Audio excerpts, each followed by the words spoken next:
UK Cinema History, Season 2, Episode 1, Children of Men.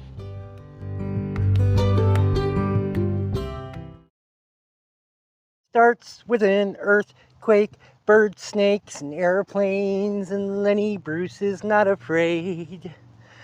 I have a hurricane, listen to yourself, turn world serves its own needs, don't serve your own needs, speed it up a notch, beat grunt, no strength, the ladder set to clatter with the fear, fight down, high wire in a fire if it's in a 7-gauge, and a government for hire in a combat site.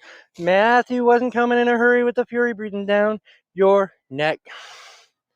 Team of track reporters baffled Trump. I forget. It's the end of the world as we know it.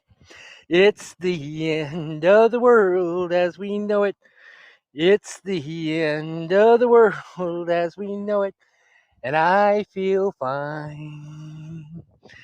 Hello, wizard. Let me get you up here.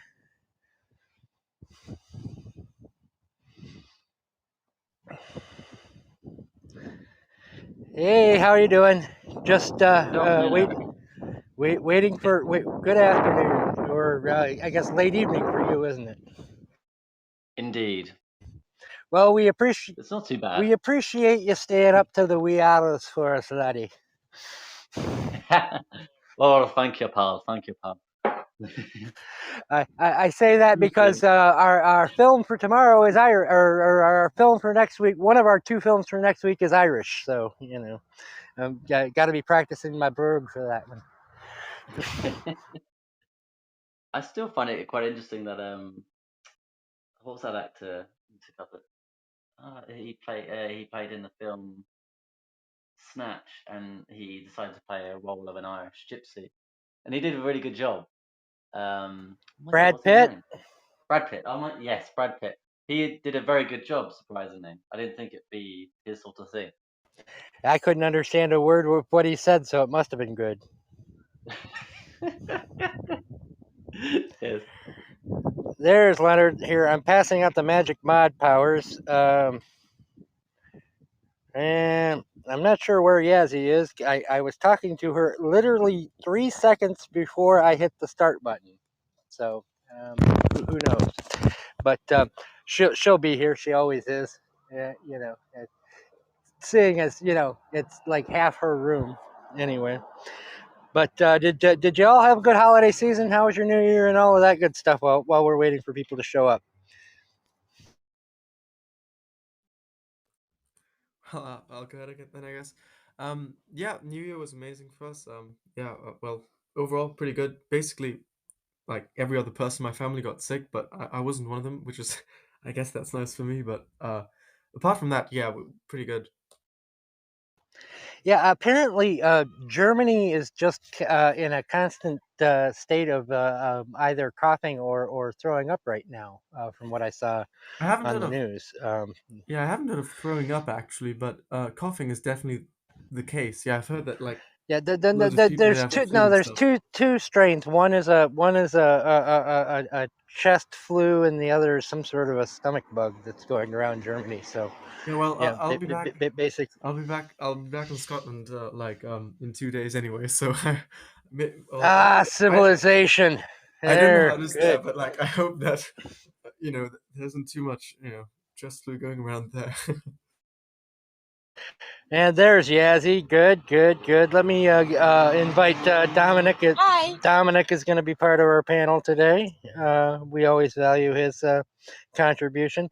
Anybody who's in the audience, just raise your hand and we'll also include you. But we're going to get our main panel together. We usually waste about the first 15 minutes allowing everybody to kind of wander in. At this point, just talk about amongst yourself. I've got some links I want to put out. I'm sure Yassi needs to ping some people. So Dominic's probably either at work or on a train or something, somewhere where he can't speak. But yeah, anybody wants to join the panel, just raise your hand and we'll do that. But I've got 2 links I want to put in. One is about the history of British film and Dystopia, although it's seen through one of the films we're not covering, which is a Clockwork Orange, but it's still, it's a good list, but it'll save me the time of listing out a bunch of movies I haven't seen and want to. And the other is a link to Peter Watkins' War Game, free on the internet, which is the second half of our double feature, because both films are relatively short, around an hour. So we're going to be doing the 2022 Lola next week, and comparing it to Peter Watkins' band pseudo documentary, The War Game, from 1966. So let me get those links in there. And talk amongst yourself. Leonard, tell them that joke you know.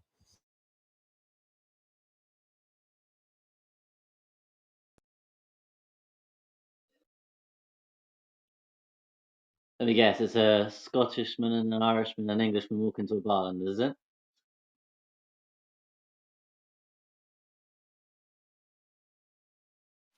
Oh, apparently Wizard knows. Good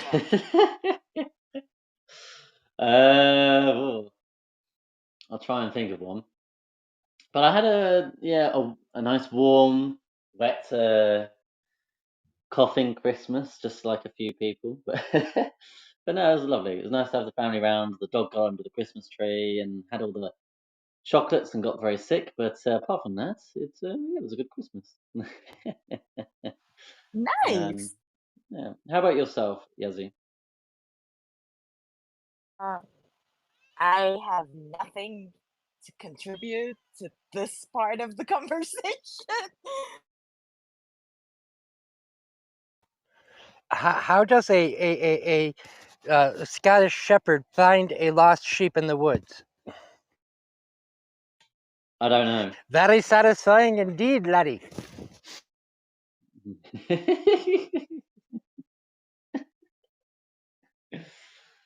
I have no idea what just happened. Like, no clue. There is an unfortunate stereotype that Scottish shepherds molest their sheep, and that was playing on that. Yes, which, as we know, couldn't possibly be true. Hello, Vernon. Oh, no. Good to see you here. Hi, how you doing? Yassi was bragging to me that she'd nagged you into coming, and I congratulated her on that, because we value your input. Hi, Vern. Hello. Yeah, I'm here. I didn't get a chance to watch. I thought I had until 5, but then I recalled that it's 3, and I guess she had a senior moment. Our UK brethren, 5 p.m. Over here on the east coast of the United States, for our UK brethren is what is that? That's midnight, isn't it, Wizard? It's actually 8 o'clock in the afternoon, Lauren. So you're doing quite well. No, I'm saying if we put it off another 2 hours, you'd be here till midnight. Oh yes, indeed, yes. Yeah. So that's why we have to have it in the middle of the afternoon. That, and by coincidence, my work schedule gets off at 2:30. So but unfortunately, that's why I had to miss that Saltburn discussion they had on for mature audiences last night, because they started it at 10 p.m. my time, and I work at 5 a.m. and I love UK cinema, but not enough to lose sleep over. Oh, shame, I missed that. How was it, Yassi? I was pretty much asleep because it was 3:30 in Paris, but I tried to put a few things on the chat, like the resemblance to Joseph Losey movie, to Talented Mr. Ripley. Oh, you're in Paris. Yep. And then I also missed Sila's room on the movie Girl, because again he started it at 10 p.m. and I have to work at 5 a.m. And that one I felt really bad. Hello, Sila. I did listen to the replay, and that was a great essay, and I deeply regret not being able to make it. I really do. Well, I'm still trying to figure out a system. I don't know what that would be called to have more people watch it. Previously, I'm still trying to work on that because I think it's a very good film. But if nobody has seen it and nobody knows him or hardly anybody, opening a room about it is kind of yeah, just to read an essay is not enough, I find. But greetings to everyone. If you want to do another room about it, Hi, Sila. and want to make sure that you've got my input, schedule something, and I'll be there, or just a follow up to the thoughts on the essay. Like I say, I have to work at 5 a.m. So 10 p.m. is just a little late for my 53-year-old body. Hi, Well, welcome. that's the biggest problem with Clubhouse, that everybody in different parts of the world wants to be together. So that's problematic. Yeah, Hi, Eric. What 10 p.m. What zone? What time zone? I'm in the New York Eastern. City. Well, it started at 8 p.m., not 10 p.m. The Saltburn discussion. Oh, the It started Saltburn, at 8 yeah, p.m. started at 8 p.m. Yeah, it was Sila's room that I missed because it started at 10 p.m. Yeah. Yeah. Okay. Thank you for correcting me. So And the also, I owe you an Saltburn apology from discussion last was week. the Saltburn discussion was awesome. It was a really, really good deep dive into the movie. It uncovered all kinds of layers. It was a superb discussion. For some reason, they don't record them, but if you want to talk about Saltburn at any point, um, I mean, it can't be discussed casually because it's got just too many twists. So any discussion is going to just have oodles of spoilers. But if you want to talk privately about it at any point, Yeah, have your own discussion. that's my issue with a movie like Saltburn that's still kind of out there in the streamosphere that has so many spoilers involved in it. You know, um, uh, yeah, but once it's settled in, I think Saltburn will be on our list. But of course, it's a long list. I think I've got rooms planned out for the next 8 years or something like that. That's awesome. The only thing I'll say is, if anyone has been on the fence about seeing Saltburn, see it. It's a great film, and I think it's destined to be a cult classic. I think its fame will grow over time. There's a lot of dumb comments out there now about it being icky and stuff, and it's one of the best written films of the year. The writer director is just amazing, and that is a talent who's gonna keep giving. She's amazing. Um, Also, a superb performance by the lead Barry. Yeah, it's really an extraordinary film. So it's worth the time. That's all I'll say about it. Yeah, and it's good that the UK cinema is still kicking out good films because we're doing Lola from 2022 next week, and I mentioned my favorite film of the year, The Old Oak, from Ken Loach, came out in September of 2023. So it is still a thriving business despite all of the death knells we tried to give it last week when we were trying to figure out why more people don't watch these films. But I watched Lola a few days ago. Totally loved it. So glad you recommended it. Would never have watched it otherwise. well, So you're thank you prepared for our discussion, or at least halfway. I decided because it's so short to pair it with the War Game, which was a banned pseudo documentary from Peter Watkins. The link is in the comments to a free version of it.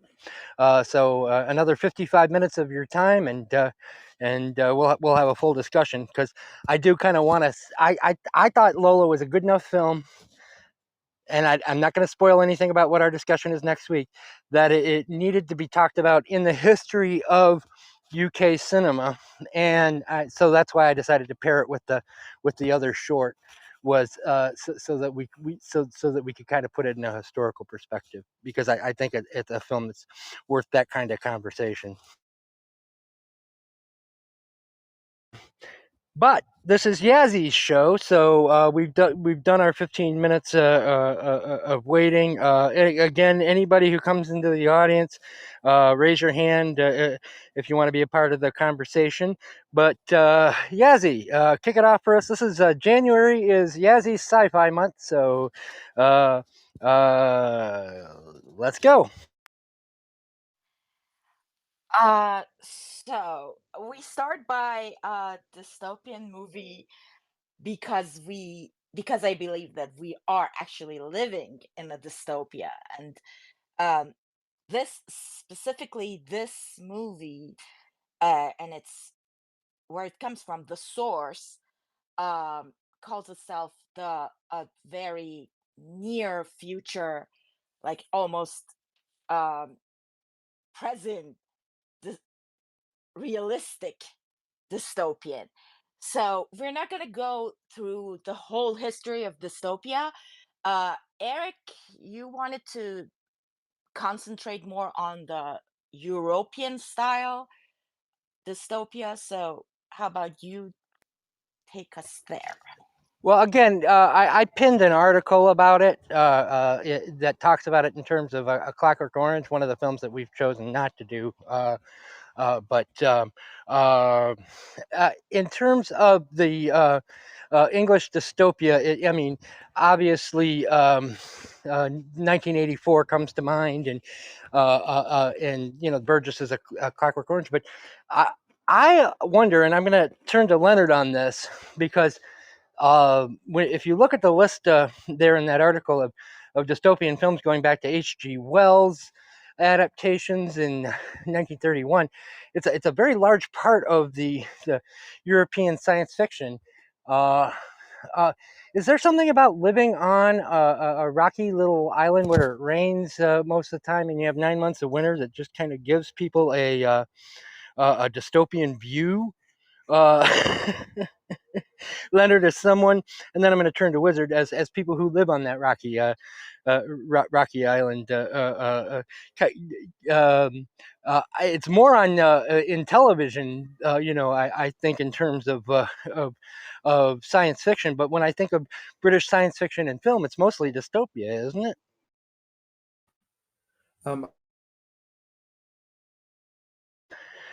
Leonard must have confused me for Robert Mitchum and fell asleep.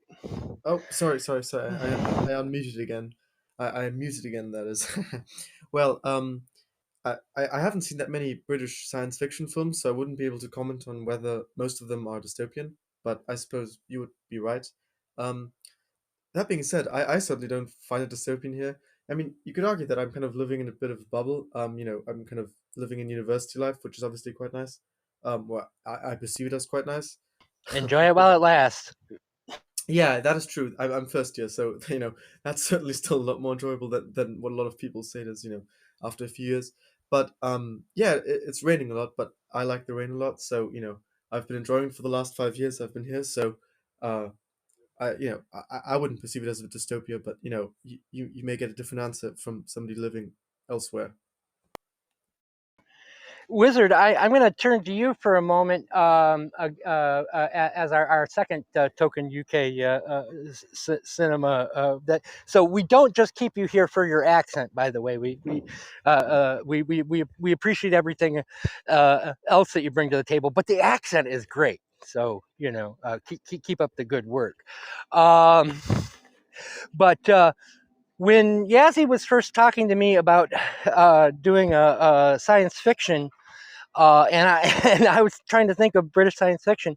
Things that came to mind for me were Quartermass, The Experiment, and the Two and the Pit, which were originally made for the BBC. The Hammer adaptations. The Amicus Doctor Who films with Peter Cushing as Doctor Who and the Daleks, again based on BBC, and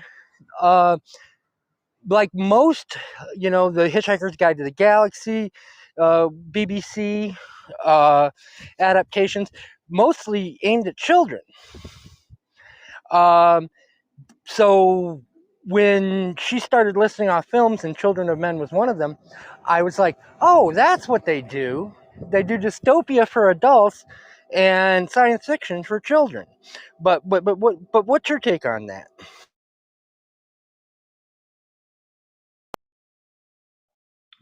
I do think there's a generational thing too. A combination of probably science fiction and dystopia, probably more collaboration between film and TV in the past. I think things sort of maybe have changed. Maybe we've toned down the darkness of children's sort of fantasy and science fiction. I mean, if you look at some of the older shows, between like 1960 or 70, like we've done many adaptations of Narnia, Witch of the Wardrobe, and they're quite well done and also have a dark theme. But yes, I would say, yeah, you're quite spot on actually. I think you're quite spot on. Dystopian, yeah, they're quite spot on. Okay, that's excellent. I was kind of hoping for an argument, but I'm sure if I keep stirring the pot, someone will argue with me eventually. So let's do the once around. What you thought of the film overall, and then from that we can break it down into conversational bits. There's a lot to unpack here, Yassi. So I'm expecting a long room here because this is kind of a big big movie with a lot to unpack. So pack your lunch, right, Yassi? Exactly. I seriously don't know where to begin. But before we start, I just want to say that one thing that I really want to talk about is uh Emmanuel Lubensky. Everyone who knows me before, they know that I always appreciate his work, his talent, his view, this amazing camera work, this human aspect. I feel like he becomes one with his camera, and that's why he can create these poetic kind of view uh, images and everything. That's one of the things that I really want to talk about. um we're not going to go a lot through that technical aspect, that the long take. It's been talked about a lot, but I think the themes of the film are so interesting. There are many different reads to them, so we can go deep into that, or different character analysis also. um and yeah, so this is where I like the conversation to go, so let's see where it goes from here. Okay, we're gonna go in order of who got here first, and so we are gonna go back to Wizard. Wizard, your reflections on Children of Men. 18 years later, keeping in mind that this takes place 2 years from now, so that's how long we have to be prepared. Yes, hopefully we've got enough food stored back. Yes, I do think it was definitely a reflection of the time. I think the London bombings were not long after that, and the terrorist attack, as well as Banksy, was quite big at the time. So there's a very much a push, come round of sort of this anti-police state UK, and I'm glad they captured the themes of this. Of let's think of all the things that are going around at the time that are, you know, bringing the tensions of the UK politics whilst bringing it into a science fiction near future, which I think was really really well done. Like I think you commented last time on the war on terror, and Afghanistan wasn't that long ago during then. And I think it definitely amplified it, as well as the peakings of possible talks of climate change and environmental politics. And this is kind of a twist on that, which I really like. That it's kind of come from I think a study of where, or partly inspired by a study of like how the human race is male testosterone and sperm count is dropping consistently for the last 60 years. And it's a science fiction version. I think it's quite stunning. Like this idea of what's happening, what's going on, and it's driving people crazy. I think it was captured very well. Clive Owen is a good actor, I think, playing a what is a trying to think exactly. He's in the police force. I can't remember his exact position, but it seems like what you're seeing from his life at this point is that his life is sort of was possibly a past activist, now some form of position within the police force. He works for the energy department. He is his job. Okay. He works for the energy department. Apologies. But the point of his job is that it's a worthless job that he doesn't have to work very hard at, because, like as you pointed out, former activist. But yeah, go ahead. Yeah. Okay. Thank you for the correction. Yes, and I think this character is definitely feeling the woes and how everyone is feeling within the film. I like how they capture that. Everyone looks exhausted, or almost starving for a moment. And I mean, it's a great opening with the explosion walking into the fish and chip shop or something like that. It's been a couple of years since I've seen the film, and he's just sort of seeing the news that the last young person has been born or died or something like that. And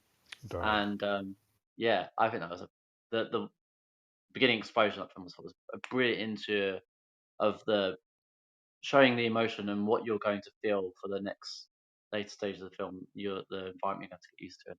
I think that's definitely well captured. What else to say? Yeah, so quite a bit was filmed around Trafalgar Square and the Tate Modern within London. So a lot of the base location was in good. I think the first 1/3 of the film, and then I think then filmed in the countryside. I can't remember exactly where, but yes, I mean it was a good location. There's I can't remember the because he goes to visit. I don't know if it's a friend or someone he has to work with in the Tate Modern.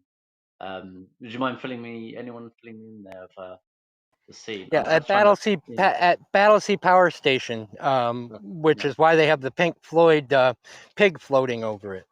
Yes, yeah. Because of course the opening of Animals, which I think Yassi has a point about that later that I'm not going to spoil, but I think it plays a lot into both the visual and musical undercuts of this, and and that's his cousin, and. Yeah, as a Brit, you had to appreciate his stiff upper lip when Owen says to him, because he's saving all of this art, and he says, well, 100 years from now, there aren't going to be any people on Earth to enjoy this. How do you keep doing it? And he said, I just don't think about that. And they're like, and I was like, yep, that's the British stiff upper lip right there. Quite. Indeed. Leonard, your thoughts on the film? First of all, you're as the youngest person in this room. Was this your first viewing, or is this a film you've grown up with? Well, it's neither, but I've seen the film I think a year ago, so I haven't grown up with it. But so I've seen it twice, the day before yesterday and a year ago. So somewhere in between, I guess. Well, I think the film is fascinating. First of all, I think it, basically pick any frame from the film, or let's say from the urban parts of the film, and everything just looks really, really ugly, which I think is well made because, it's trying to be dystopian. So, if you compare it to like A Clockwork Orange, for example, it had a few shots that um, reminded me of A Clockwork Orange, but it's different in the sense that, Clockwork Orange is very colorful and stuff, and over here, everything is just really, really ugly. Um, so yeah, that's really well made, if from a dystopian perspective, you know, from a storytelling perspective. Um, you know, on both viewings, I have to admit, I don't know whether I'm gonna, make myself very popular with this, but I'm not the biggest fan of the film. I think it's fascinating, and I will watch it every now, every few years, I suppose, because it is hard hitting at times, and I think it is worth watching. But I am every time I watch it, well, both times I've seen it, I was annoyed by all the handheld cameras and one shots. I don't know. I find them very distracting, to be honest. Um, so like it's, for example, this time, when I watched it the last time, I watched it with my dad, and we spent a lot of time just talking about, oh, look at that one shot and look at this one shot. And while they are absolutely impressively made, and it's impressive craftsmanship, I won't deny that. It is really incredibly made, but you end up talking about the one shots rather than the actual content of the film, I guess. And I'm not sure whether that's productive. I suppose you could change my mind on that if if the one shots themselves have meaning to the storytelling. I guess I could be open to changing my mind on that, or like if the alienation you get from that, or the fact that you're being reminded that you're watching a film, if that kind of contributes, I think that could be some real value there. But it just kind of, it does annoy me a bit, and it does kind of distract me. Um, and also, like, there's that one scene towards the end where there's blood on the camera lens, and then after a hidden cut, the blood stains kind of change on the camera lens, and that kind of stuff just annoys the shit out of me, because I'm now focusing on blood stains and I'm counting the stains rather than actually looking at what's happening. Um, it is well made though, so I've kind of got this, I can't really decide which side of my feelings are more dominant. Um, so, and also the film at times feels a bit like a computer game, which I'm not sure whether that's a good thing or a bad thing, but um, you know, but let me focus on some of the like really impressive parts. I think the film almost feels very biblical at some points. It has kind of that, I don't know whether it's intentional, but it feels like biblical music to me, towards the end. When the child is born. And we also obviously have the joke where she says that she's a virgin. It is a joke in the film, in the screenplay, but it could be another hint to the viewer that it's supposed to, that there's a reference to the biblical aspect of it. I think it's incredibly well made, and also basically the last like 10 minutes are really, really intense. And there are a few scenes that are really fascinating. So yeah, here are my thoughts. I think it is an impressive film worth watching, but I am a bit annoyed by all the show offiness of the camera movements and stuff. Well, that's excellent, Leonard. Yeah, and that's a common criticism of the film, is that it's too gimmicky. But we will have that conversation once we've had our go around. Vern, did you say you haven't seen this film, or just haven't seen it recently? Yeah, I've seen it probably at least half a dozen times. Oh, It was actually one of my then you are favorite. definitely qualified to speak. Yeah, well, I'm always qualified to speak whether I've watched the film or not, and I'm always going to have strong And opinions. But I haven't. humble too. Indeed. Well, I leave that to the Brits. I'm American through and through.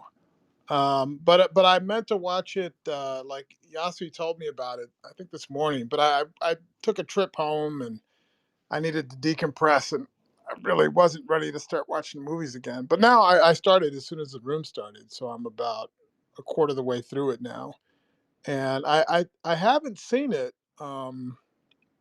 It's probably been at least 10 years, and the one thing that struck me is that the time period it starts 2000. Well, I guess baby Diogo was born in 2009, and that's when my youngest daughter was born. and she's going to graduate in 2027, and that's, I guess, when this is supposed to be happening. So that's interesting. But like, I'm watching it now, and I think whenever I watch it, like, Leonard is talking about how the kind of show offiness of the effects is a bit annoying.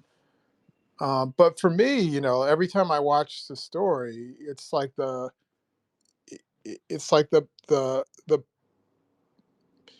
like, that's the least of it for me. Like, the thing that I always remember most is when Clyde, when he goes to the forest, and he's completely stressed out, and he walks off a little bit and goes behind that tree and collapses for a second, and then he pulls himself back together and he comes back, and just the silence of that movie. And there's so many, like, set pieces, and for me, like, even the scene in the car where the camera's going around and you never see, and all that movement, for me, every time I watch it, it's not about the gimmickry of the shot, but like, just how you feel like you're in that car. And you know they have this relationship. I think their relationship feels very lived in. And if you're really not paying attention, and this is the thing I kind of always forget, like, until, like, I'm watching it now, and I have the sound off, so it took me 10 minutes to put the subtitles on because I'm listening to you guys. But how they had a child together, and their relationship kind of expired as a result of that child dying, and they haven't really seen each other, in a decade since the baby died, and their relationship is really resonating, and then she's dead. And it's, I think that there's so much emotional resonance in this film, and there's so many things that, like when Julianne Moore dies, it's kind of like Psycho. You don't expect it. You expect she's going to be there till the final reel, and things haven't even started. And like, there's so many interesting things, like I'm always talking about with films, how so many films don't have any black characters, and this had not just black, but like African, and they're all integral to the plot. The one who ends up living ends up being, the salvation for humanity ends up being a black woman. And so many of the shots are so.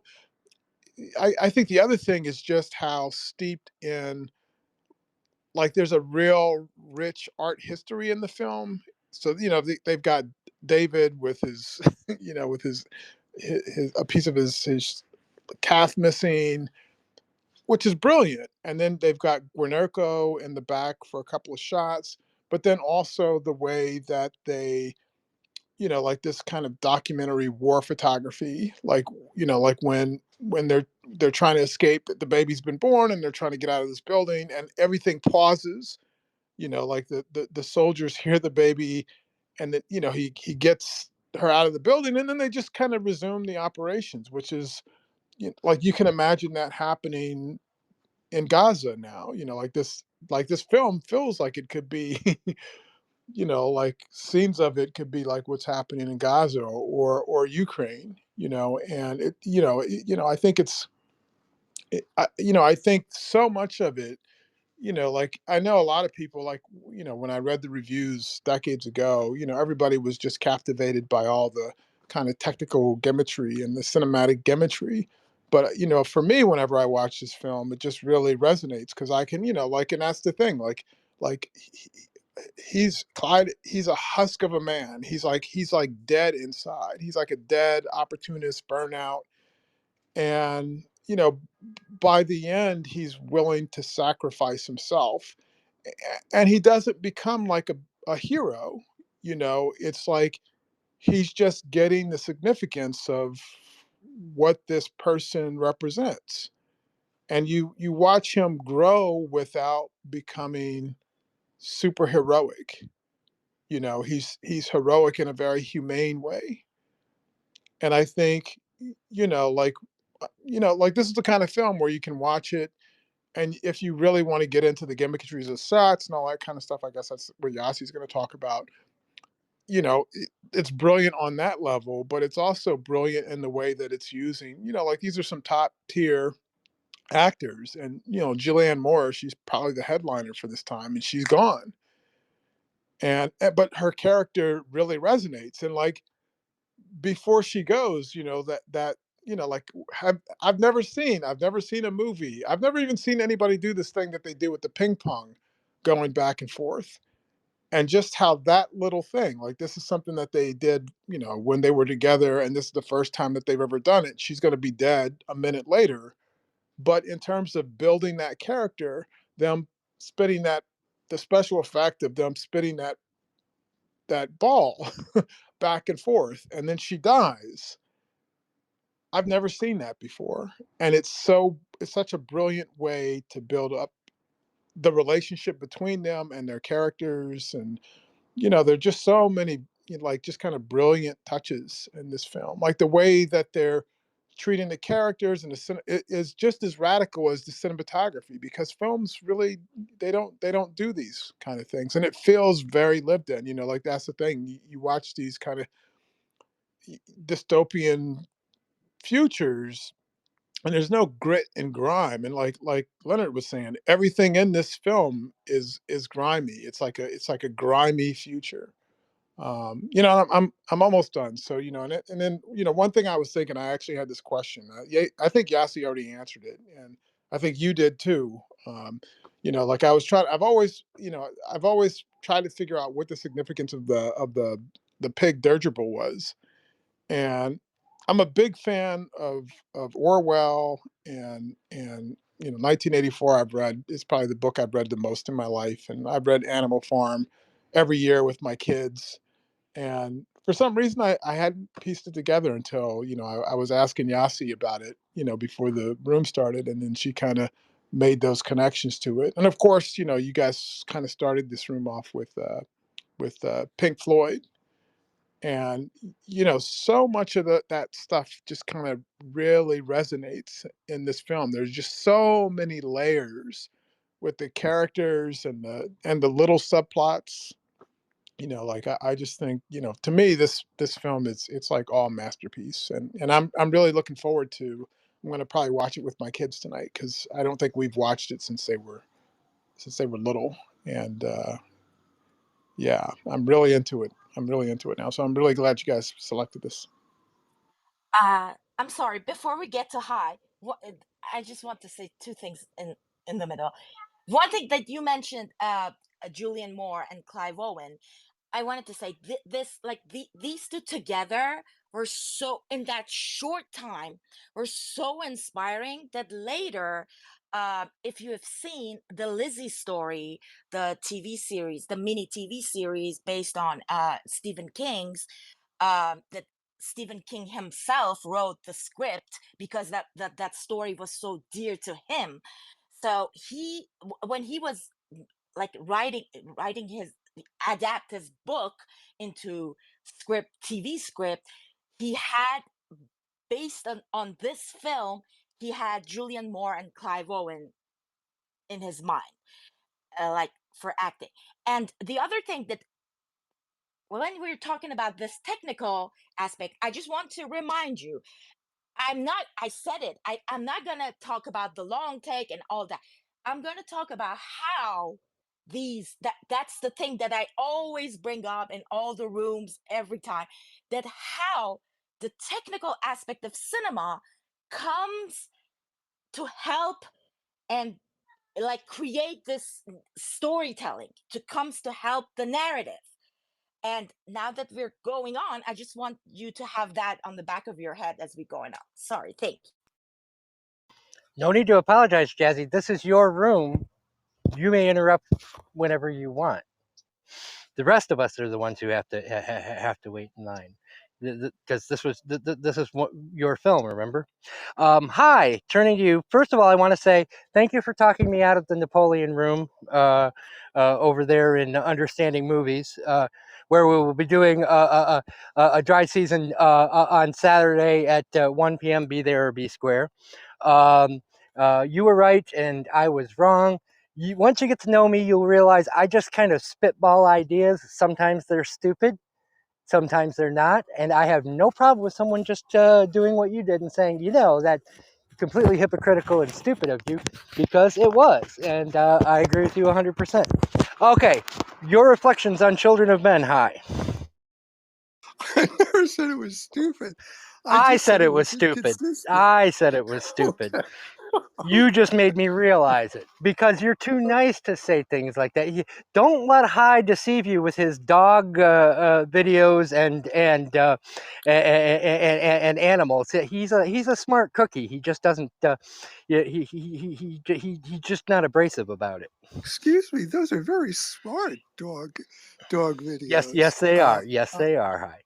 I wouldn't. I don't want I you would never follow you on Twitter if I wasn't enjoying them. And I happily followed you back. So thank you for doing that. I appreciate it.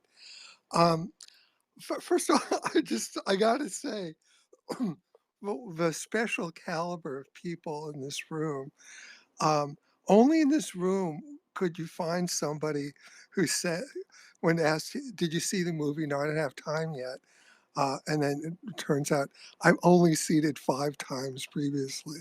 So God bless you, Vern. that's that's amazing. And Vern, your comments were just so insightful and amazing. So appreciate you. Um, well, first of all, in terms of the animals, since you mentioned everybody's mentioning animals, almost every shot has an animal in it. Um, and so that's a really interesting um, little nugget, interesting feature of film. Also, all animals love Theo, love the main character. The ginger cat on the sofa, uh, the dogs at the farm. Somebody even comments that those dogs don't like anybody, but they like him. And the kittens in the farmhouse will crawl up Theo's leg. So he's uh, he's somebody. I mean, the film the film is very very biblical. That's actually what I don't like about it. I'm not a big fan of biblical allegories because I feel that there is, when that happens, it's like it's justified unto itself. Oh, we don't have to do more because we've got the biblical allegories. So there's a preponderance of biblical allegories in the film. But, that said, uh, all animals liking him gives him a a biblical stature.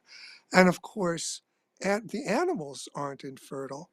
So it just makes it feel like there is a real destiny to his being the one, the shepherd, um, key to where she needs to be. Uh, the you know As for Julianne Moore, I mean, such wonderful casting there. In the interrogation room, just after she states her name as Julian, there's a headline behind Theo that prominently displays the word Moore, her last name. The actual actress's last name. So I mean, there's a lot of they're having a lot of fun in this movie with little things that people aren't likely to notice consciously, but are there for people who are looking for the little Easter eggs. Some things that bothered me. Um, to me, the title "Children of Men" makes no sense. It's, by the way, that's from the Bible. It's from a passage of the Bible, but um, it's there's nothing specific about men causing the infertility. In the movie, the infertility crisis is a result of all women being infertile. So it's about the children of women, not the children of men. Now, in the original novel, by P.D. James, it's the result of men being infertile, men stopping to produce sperm. So then that makes some sense as a title, but they changed that in the movie, which makes the title to me make no sense. And that really bothered me for the whole movie because I do like consistency and like logic. So there's that. Let's see. Leonard mentioned the camera work. I mean, that's my favorite part. I'm not as much of a fan of a story as other folks. For me, the camera work and the quote unquote gimmicks are the best part of a movie for me, and the integrity of the workmanship. So it's actually the execution that's my favorite part of a movie. Um,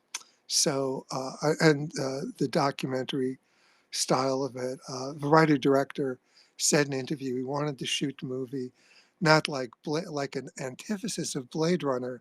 His role model was Battle of Algiers, and I think he pulled it off. And I think that's an ambitious thing to pull off. So, so that's actually what I like most about the movie.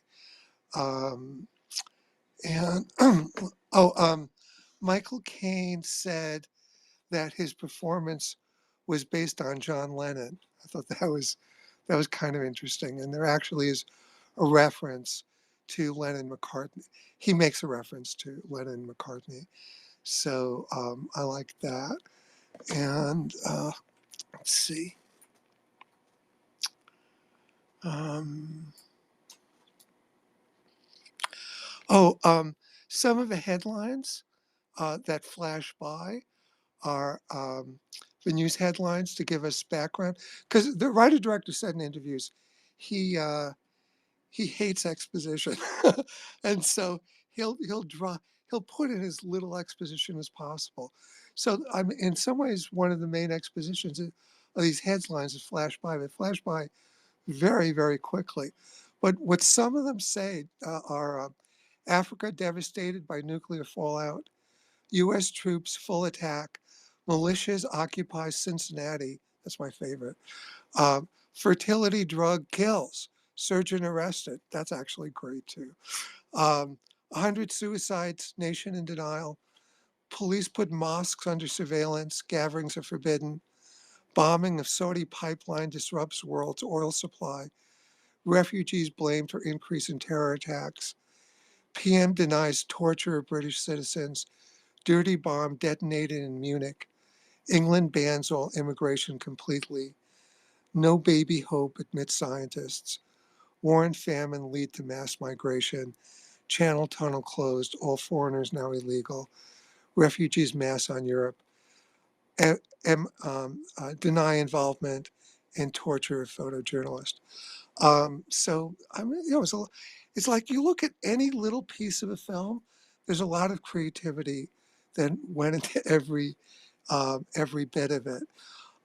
Just one other thing. Yassi said we're living in a dystopia now. I think that's an abuse of a term dystopia. I disagree. I don't think that should be, I don't think that's a good comment because it waters down what the word actually means. But this movie certainly is a dystopia. And it's a mixed bag for me on the story level. But I think it's a brilliant piece of filmmaking, and I hadn't seen it before. I'm grateful that Yassi chose it, and I appreciate everybody's fantastic insights into the film. I'm done. Great, Hi.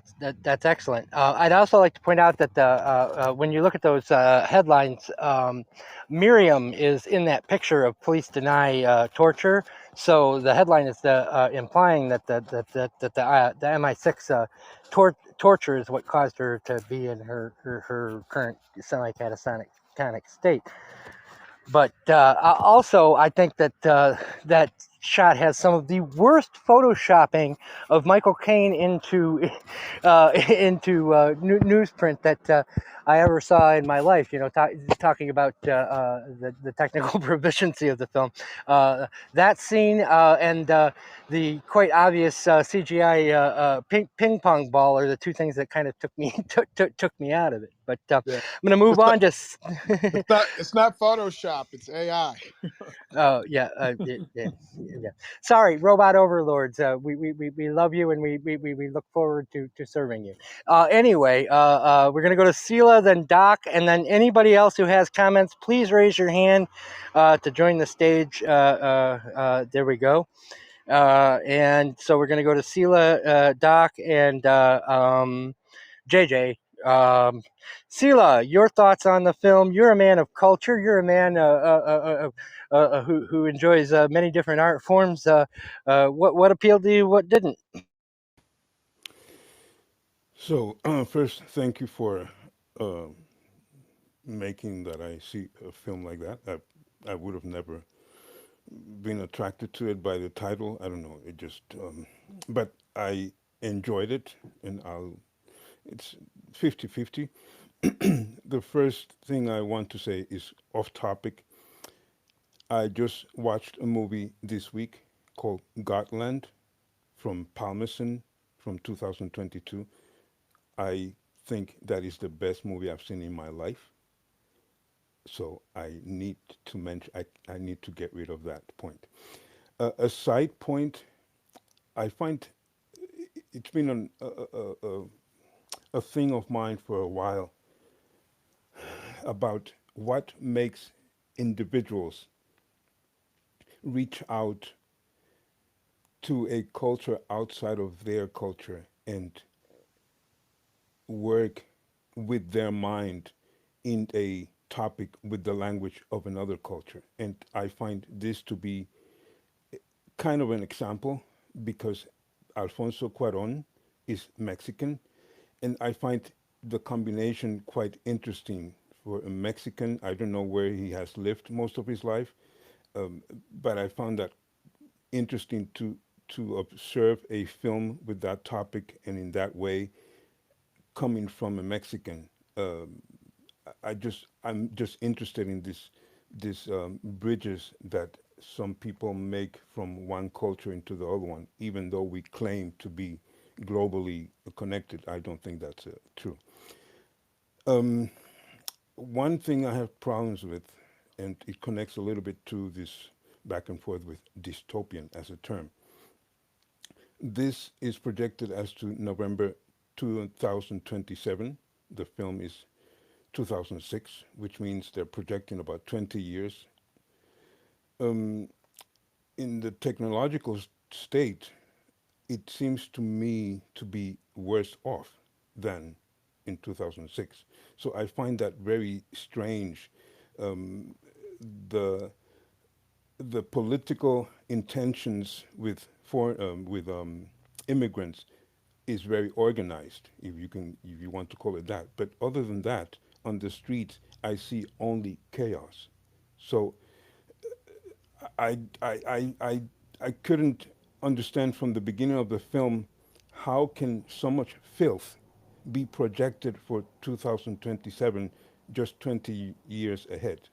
And the technological things that I saw in the film don't show me a very far in the future envisioned state of affairs. Um, so I find it hard to even call that movie dystopia. I just don't. It's I don't know. In terms of the animals, I find it seems to me that they seem to be compensating for the lack of children being born.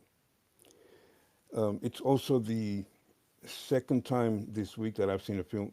I can't remember which was the other one. Oh, no. Yes, now I remember. I watched, because of my looking around for David Bowie, I watched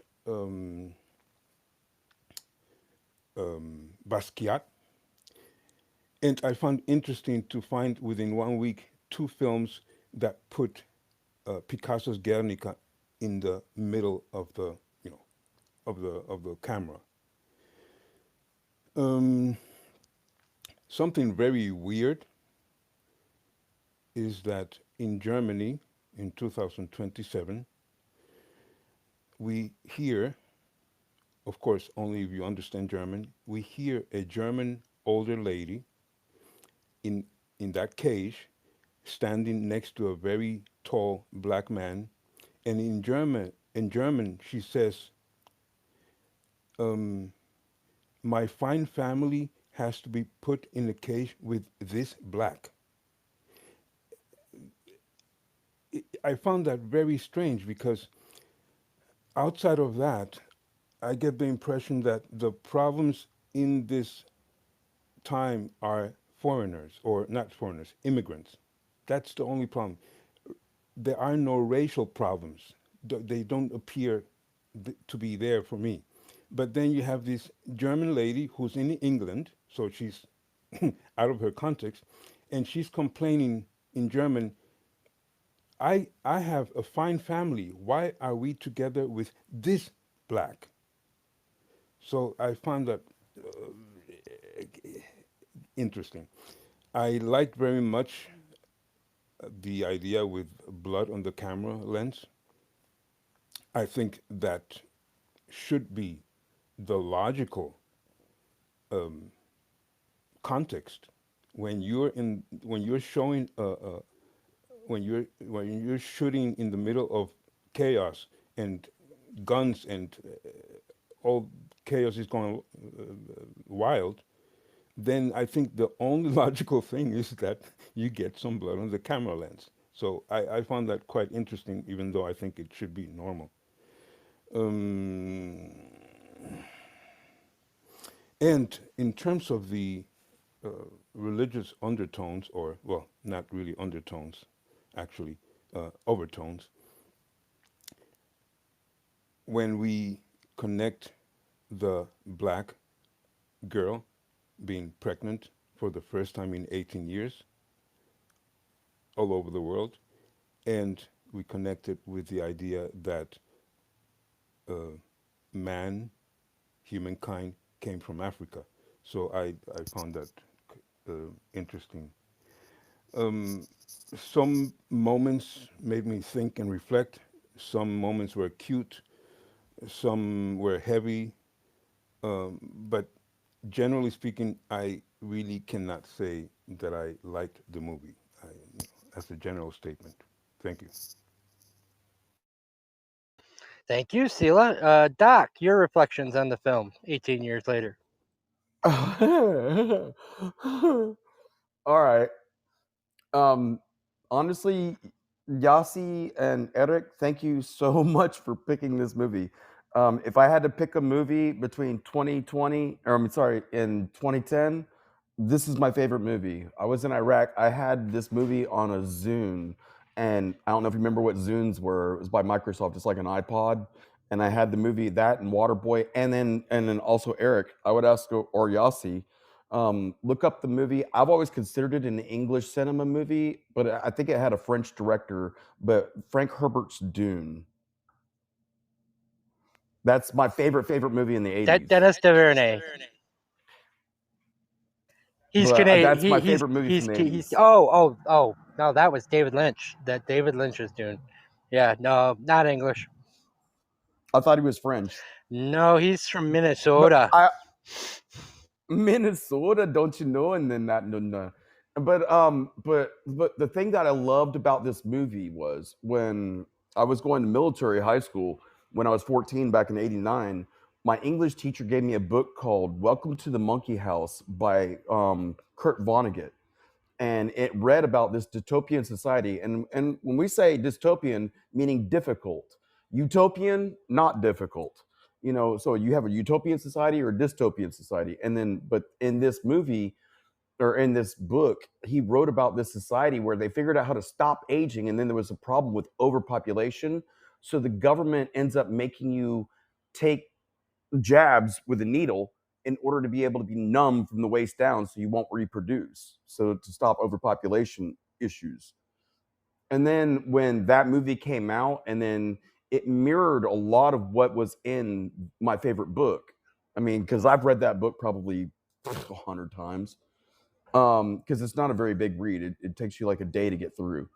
But like, dude, the way that Clive Owen's character, and like, you know, he's within the society, you know, his wife is the rebel faction, and it mirrored so much was what from that book from Kurt Vonnegut was about, that, like, you know, I mean, I could sit here and talk about cinematography like I know it. I mean, I took cinematography and film and creative writing and structure of like character development, and I think this movie had great character development. There wasn't much need for a narration within the movie, so because the characters themselves had so much development. Like when I think it was Vern was saying, like when Clive's character, you know, went and sat and kneeled down in the woods for a second, and then he had to recollect himself. Like, you felt what he was going through. You didn't have to hear what was going on in his head to know how he felt. And I liked a lot of that cinematography. And for me, cinematography is based on my favorite movie from, like, you know, Citizen Kane. You know, when it comes to, like, you know, figuring out up angles on characters, when like the character is feeling strong and powerful, like you make them look big in the frame, or when they're feeling small and puny, you do down shots on them. Like, I thought that, honestly, the whole movie was awesome, but all I wanted to do was smoke some strawberry cough. And I'm just saying, you know, Michael Caine, Clive Owens, some strawberry cough. Yeah, that would have been awesome to me. Fuck, that's strong. But I mean, and I'll land right here. Honestly, I give that movie a 10 out of 10 on my book. I will always watch that movie. I mean, and like I said, because it mirrors so much of what I read as dystopian societies when I was reading. You know, if you don't know who Kurt Vonnegut is, like, he's a survivor from the Holocaust. He's a Jewish, you know, No, writer, he but did not writes survive about, the Holocaust. He survived the firebombing of Dresden. Firebombing of yeah, I'm Dresden. He sorry. was I'm a sorry. prisoner of You're war right. during the You're right. You're right. yeah. You're right. I apologize. I hate correcting people as much as people hate being No, corrected. I'd But rather you talk. when you start talking about the Holocaust, we get a little touchy. No, I'm not trying to, you know, be one side or the other. I'm not trying to be anti-Semitic. Like, the dude's literally my favorite. Yeah, he's a great author. He's always my favorite author. I mean, and probably, you know, R.A. Salvatore is my next favorite author. You know, but you'd probably have to read fantasy dragons and knights and elves and stuff. But, you know, to land, like, honestly, great movie. And honestly, Frank, you need to look up Yassi. If you need to look up Frank Herbert's presta aí Dune. novo, braćo moja.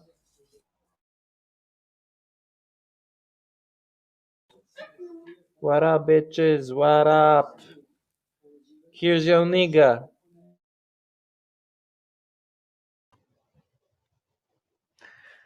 Excellent. That's very weird. That's gonna sound great on the replay. Yelena is one of Sila and I's friends, so I think but that's somebody not her. seems to have hacked her phone or something. Yes, I Yeah, found that apologies. very strange. I thought that seemed very odd, and I invited them up because that seems very strange. Yeah, no. Let's. Yelena is. If anybody's got a back channel, try and get a hold of her, because I think her phone's been hacked. Doc, did you have anything else before we move on to Martina? Yeah, all I said was, for Yassi, if you want to look up, you know, some more good science fiction movies, and look up Dune. If you've never seen Dune by Frank Herbert, the original one from the 80s, you have to watch that one, because the narration is what makes that one so much better than all the remakes, because there's no narration of what you're thinking from Paul Atreides' character in the newer movies. But in the original movie, you can hear what Paul is thinking. And dude, totally, that's my favorite. Excellent. Okay, Martina, who we just befriended last week during our 2023 roundup. She was looking forward to her family's late Christmas and joined us today for Children of Men. What were your thoughts on the film? Yeah, I think this film is probably a modern day classic. In terms of filmmaking, and Alfonso Cuarón is like one of the top filmmakers of our generation, for sure. I think he's amazing. I think a lot of other filmmakers seem to there's so many things about this film that are amazing.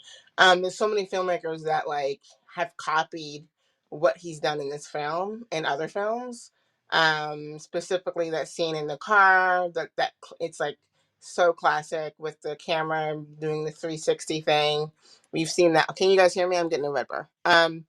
We've seen that like so many You're times. fine. You're Yeah, loud and clear, Martina. Loud and cool, clear. cool. We've seen that 360 thing in the car from so many other people, and I think I felt like the first time that we've all seen it before. Maybe someone else has done it before, but I don't know. But he definitely made that. It was one of the most memorable scenes in the movie. I think also the very first scene in the movie is really the perfect scene of like that orchestrates really good exposition in the best way possible, where it tells us everything about the world without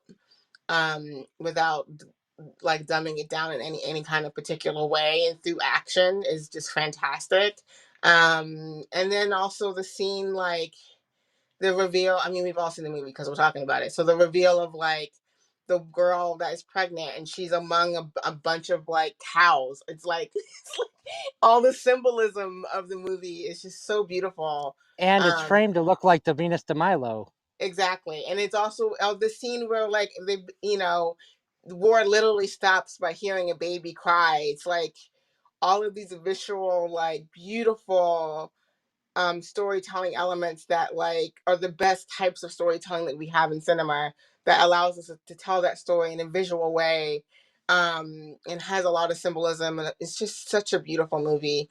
I think that, I mean, it's also, I don't know, I asked you the first time like what constitutes as a European cinema, and it's interesting that you mentioned this movie because it does take place in London, but it's also directed by a guy from Mexico City. So I don't know. So maybe, and that's And fine. produced by an American film company. Right. So and that's fine. Like, In answer to I your guess that was my question, initial. whatever the hell Yassi and I want to talk about is That's now great. considered Perfect. is That's now awesome. UK cinema history. Perfect. And I think that's the way that it should be, to be quite honest. And however you want to determine that is perfect, because that leaves a lot of other things to be able to talk about. If But that's the I case, do so I think reserve that's the really right to great. claim that something isn't UK cinema history if for some Hey, it's reason your room, buddy. You do what you want. if and I want to make this very, very clear, it's based completely on arbitrary favoritism Absolutely. and nothing else. So when I turn you Absolutely. down for your suggestion for a film and say, well, It's just that's because not you don't really like you, it. It's totally fine. yeah, yeah, yeah, yeah. That's That's what totally I'm fine. basically saying is your taste in film is shit. No, I'm joking. Yeah, basically, I totally. Hey, I'm a filmmaker as well. Like, I'm all about it. That's totally fine with me. But Alfonso Cuarón is like, oh my god, he's so, like, his filmmaking ability is amazing, and I think this film in particular is definitely one of my favorites. I could watch it over and over again, and I think that there's so many critical scenes in it that speak to the best part of what makes films beautiful and amazing. And that's why I feel like it's a modern day classic. Like if you ask any filmmaker and they're like, oh, Children of Men, they're going to be like, oh, it's so, yeah, I've said enough, but that's how I feel about the film. Excellent, and thank you for joining us. We appreciate it. And tell a friend. We are an acquired taste, but we'd like to have more people acquire a taste for our particular giving. Well, excellent panel as usual. I do want to reflect on a couple of things that Hai and Leonard said, and kind of open it up to the room about what they thought about in terms of the conversation. Before we get to Yazzie did homework and stuff, as she always does, and we love her for it. But so we'll definitely give her a chance to show off what she learned this week. But to Hai's point, while watching this film for the room, was taking notes, and I had the same objections that you did. I generally don't like biblical allegory, because I think what it does is it overly simplifies complex issues by feeding it through a narrative that, while universal, you're also limiting the narrative. To Leonard's point, I kept thinking, gosh, isn't it cool that there was a great team of cinematographers and cameramen to catch that particular long take in a master there, and took me out of the film. But then you get to the scene,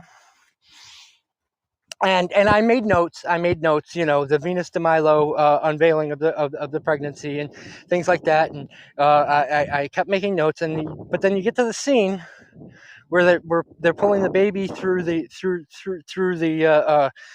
terrorists and the army, and they're touching the little baby's feet, and the man yells ceasefire, and I'm not crying, you're crying. It eliminated every single one of my objections. I went back and I just crossed it off the list. Everything I had. Clive Owen's character arc. Gosh, how does he go from I don't care to being able to basically give his life for this? We see that happening during the childbirth scene. Cross that off the list. Objection overcome. The biblical metaphor, with the Mary and Joseph metaphor, completely exonerated by that scene with the cute little baby's feet sticking out of and I know it's a CGI baby, and it still affected me. I was still bawling like a teenager. And the fact of the matter is, if by using this simple allegory that has been done badly so many times, and I think that's the point, is because it's done badly, we've got a bad association with it, because we're associating it with having been done badly. When it is done well, and when it is justified by the film's ending, and it is an ambiguous ending, because you hear the children's voices and that's it. Everything else you have to kind of put back into it. To me, all of my objections were gone. My main objection to the film, quite honestly, besides the CGI ping pong ball, is Michael Cain in a role that Michael Gambon could have played in his sleep. Because I did not, for a moment, forget that I was watching Michael Cain in that part. And there are a lot of joys to be had to see him play against type. But the fact of the matter is, 100 British actors could have done a much more believable job in that part. But that's the only flaw in the film that every other one of my notes I basically had to erase, because the ending justified it. So those are my thoughts. Now let's talk about the technical gimmicks, if you will, which Leonard, is this just a director showing off, or is this also, like it was for me with the story, justified by the end product? Now, I'm of course going to side with that it was justified by the end product. And I'm going to place this film in a very, to answer Martina's question, European vantage point. And Hai had mentioned Costa Gravas' Battle of Algiers as being an influence. and you can see that there. But I think of his film Z, also known as Zed, as being something that this film, which is basically, if luckily we don't have Leonard here, or sorry, not Leonard, Daniel here to object to my use of genres and tropes, but what it basically becomes a chase film, and you think in terms of Fred Zinnemann's great Day of the Jackal, and the technical precision that is used to pull that off, and these long takes, and with the big masters and the moving camera and the handheld, allows us to be taken on that ride, the same way that in the Costa Gravis in Z, or Zed as they call it everywhere but the United States. Uh, used the handheld cameras and the over-the-shoulder shots to make us feel like we were inside as that was happening. And so the Clive Owen character, as he is going through this character arc, you absolutely need to be with him, because he's in almost every frame of the film. And the only way to do that is the sustaining of the shots, because you have to bleed through the character, because he's a tough nut to crack. He's an alcoholic. His life is saved because of wanting to get his whiskey into his coffee in the opening. He's a chain smoker. He's very, very cynical. He's very disgruntled. And that's a trope too, of course. The old revolutionary who hung up his guns being pulled back in it, only we find out that he wasn't really a revolutionary. He was doing it because he wanted to get laid. And for you to pull for that character, you actually have to be in his vantage point. And so I think traditional editing would not have worked for that part of this film. But I open it up for conversation, because I do realize that Marvel, for instance, has taken these long takes to really bad extremes, and that the film is responsible for a lot of, I think, kind of lazy filmmaking afterwards. But I still think it works in this film as a point of view for the character. But I open it up for discussion. Hint, hint, Yassi.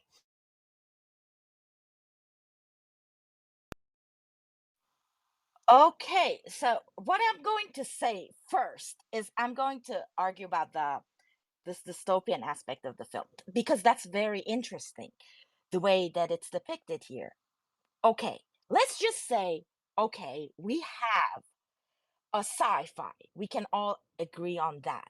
But just look at why we consider it a sci-fi. Because it happens in the future. Okay, there's a kind of prediction to it. Okay, so now we have a futuristic that most of the time it's in these, like in the genre, we have technology, like futuristic technology. We don't have it here. This future is so close, it's so palpable, it's right there. So all these things, let's just put all these things Yassi, would you say together. that that's deliberate on the filmmakers' side, or would you that they're saying that we basically became frozen in time when I'm we getting realized that I'm we weren't getting going to be there. reproducing? Okay. That's where I'm getting. Yeah, that's exactly where I'm getting. So we have this, and so now let's just add that dystopian aspect that Hai and Sila wouldn't agree with. So we have, like, typically we have like Orwellian government. It's not here. We don't have the Big Brother look. Like, that villain here is not that, like that. It's not like that. The abstract, the dystopia, like Blade Runner, we don't have it here. I'm just like trying to tell you what, just like what Eric just said, how it's normally done and how it is presented to us here, and why this kind of just like what Eric said, these long takes, these style of editing, why they all come together to create this, and why they all matter. So, and how different they are. It is here from the things that we have seen before. So we don't have that Orwellian government. We don't have the Big Brother eye. We don't have the abstract or text in Blade Runner. The villain here, it's so subtle and it's in the background. It's so deep. It doesn't even tell us that why it's happening. How did we get here? The setting, the set design, it's so well done, perfectly there, that the movie begins, throw us right there into that world. And just I just want to point this out because I found that really interesting and beautifully done. So we have Theo walks into this cafe, and we see just see how simple it happens. We have this cafe with different faces, different ages. We can simply say this is a very small society of different people, especially that old lady.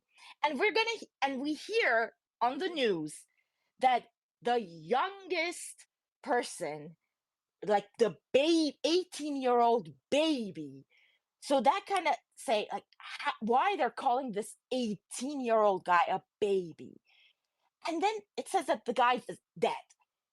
The look on everyone's face on Baby that Diego. moment, baby Diego, we see all these different people, different ages, one with the dog, like people that normally we don't see sit together and sympathize for one thing. Look, right now we're having a war happening. People are dying in Ukraine, in Middle East, in Israel. There are fights. We're fighting to take side. And no one actually cares about these people, human beings dying. We are all trying to make points and side. Which side are you? Whose side are you? But look what we have there. They're just all these people, different ages, different time. They all mourn for an 18-year-old baby. So, and there's just one person that I can't say he's so jaded, our Theo. He just looks at the TV and walks out. And exactly that thing that Eric said, that I don't know how this character changed. I think we can see it, the small seeds planted right from the get-go, that why this change happens inside this man. Just like what Vern pointed out, the moment that you see, we don't see many people crying, especially our main characters. We see people on the street crying, begging, but our main characters are like, Jasper, or like they're in the state of vegetation, or dead. Like it's immediately dead. But you see, so that change started right from there. We see the difference, why this man is gonna be different from them. But this dystopia that we were talking about is this collective mourning for, and these people, they're still, that this society is not, it's not completely an post-apocalyptic movie story, no, because we see a society working, people still go to work. Yeah, Yazzie. So Quickly. Yeah, Yazzie and I have each other on timers, so no one thinks I'm being rude.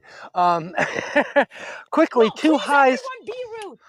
Yeah. Do not let us keep going. We will go forever.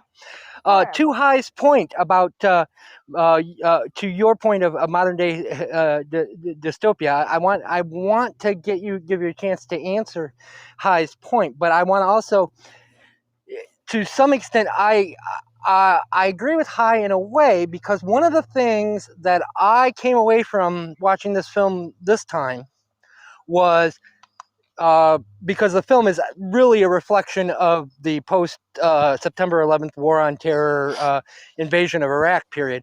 How much, despite the financial crisis, despite COVID, despite Donald Trump, despite anything you want to throw out as having happened in between, how much better things are now than they were in 2006 when this film was made.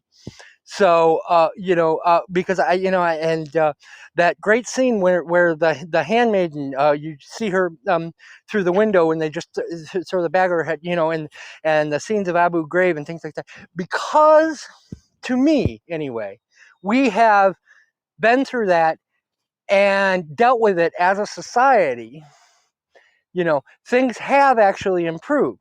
Now, if I was a refugee, my favorite film of the year, obviously, The Old Oak, is talking about Syrian refugees. I may not think so, but for me as a white semi-privileged male in Georgia, life is considerably better than it was back then.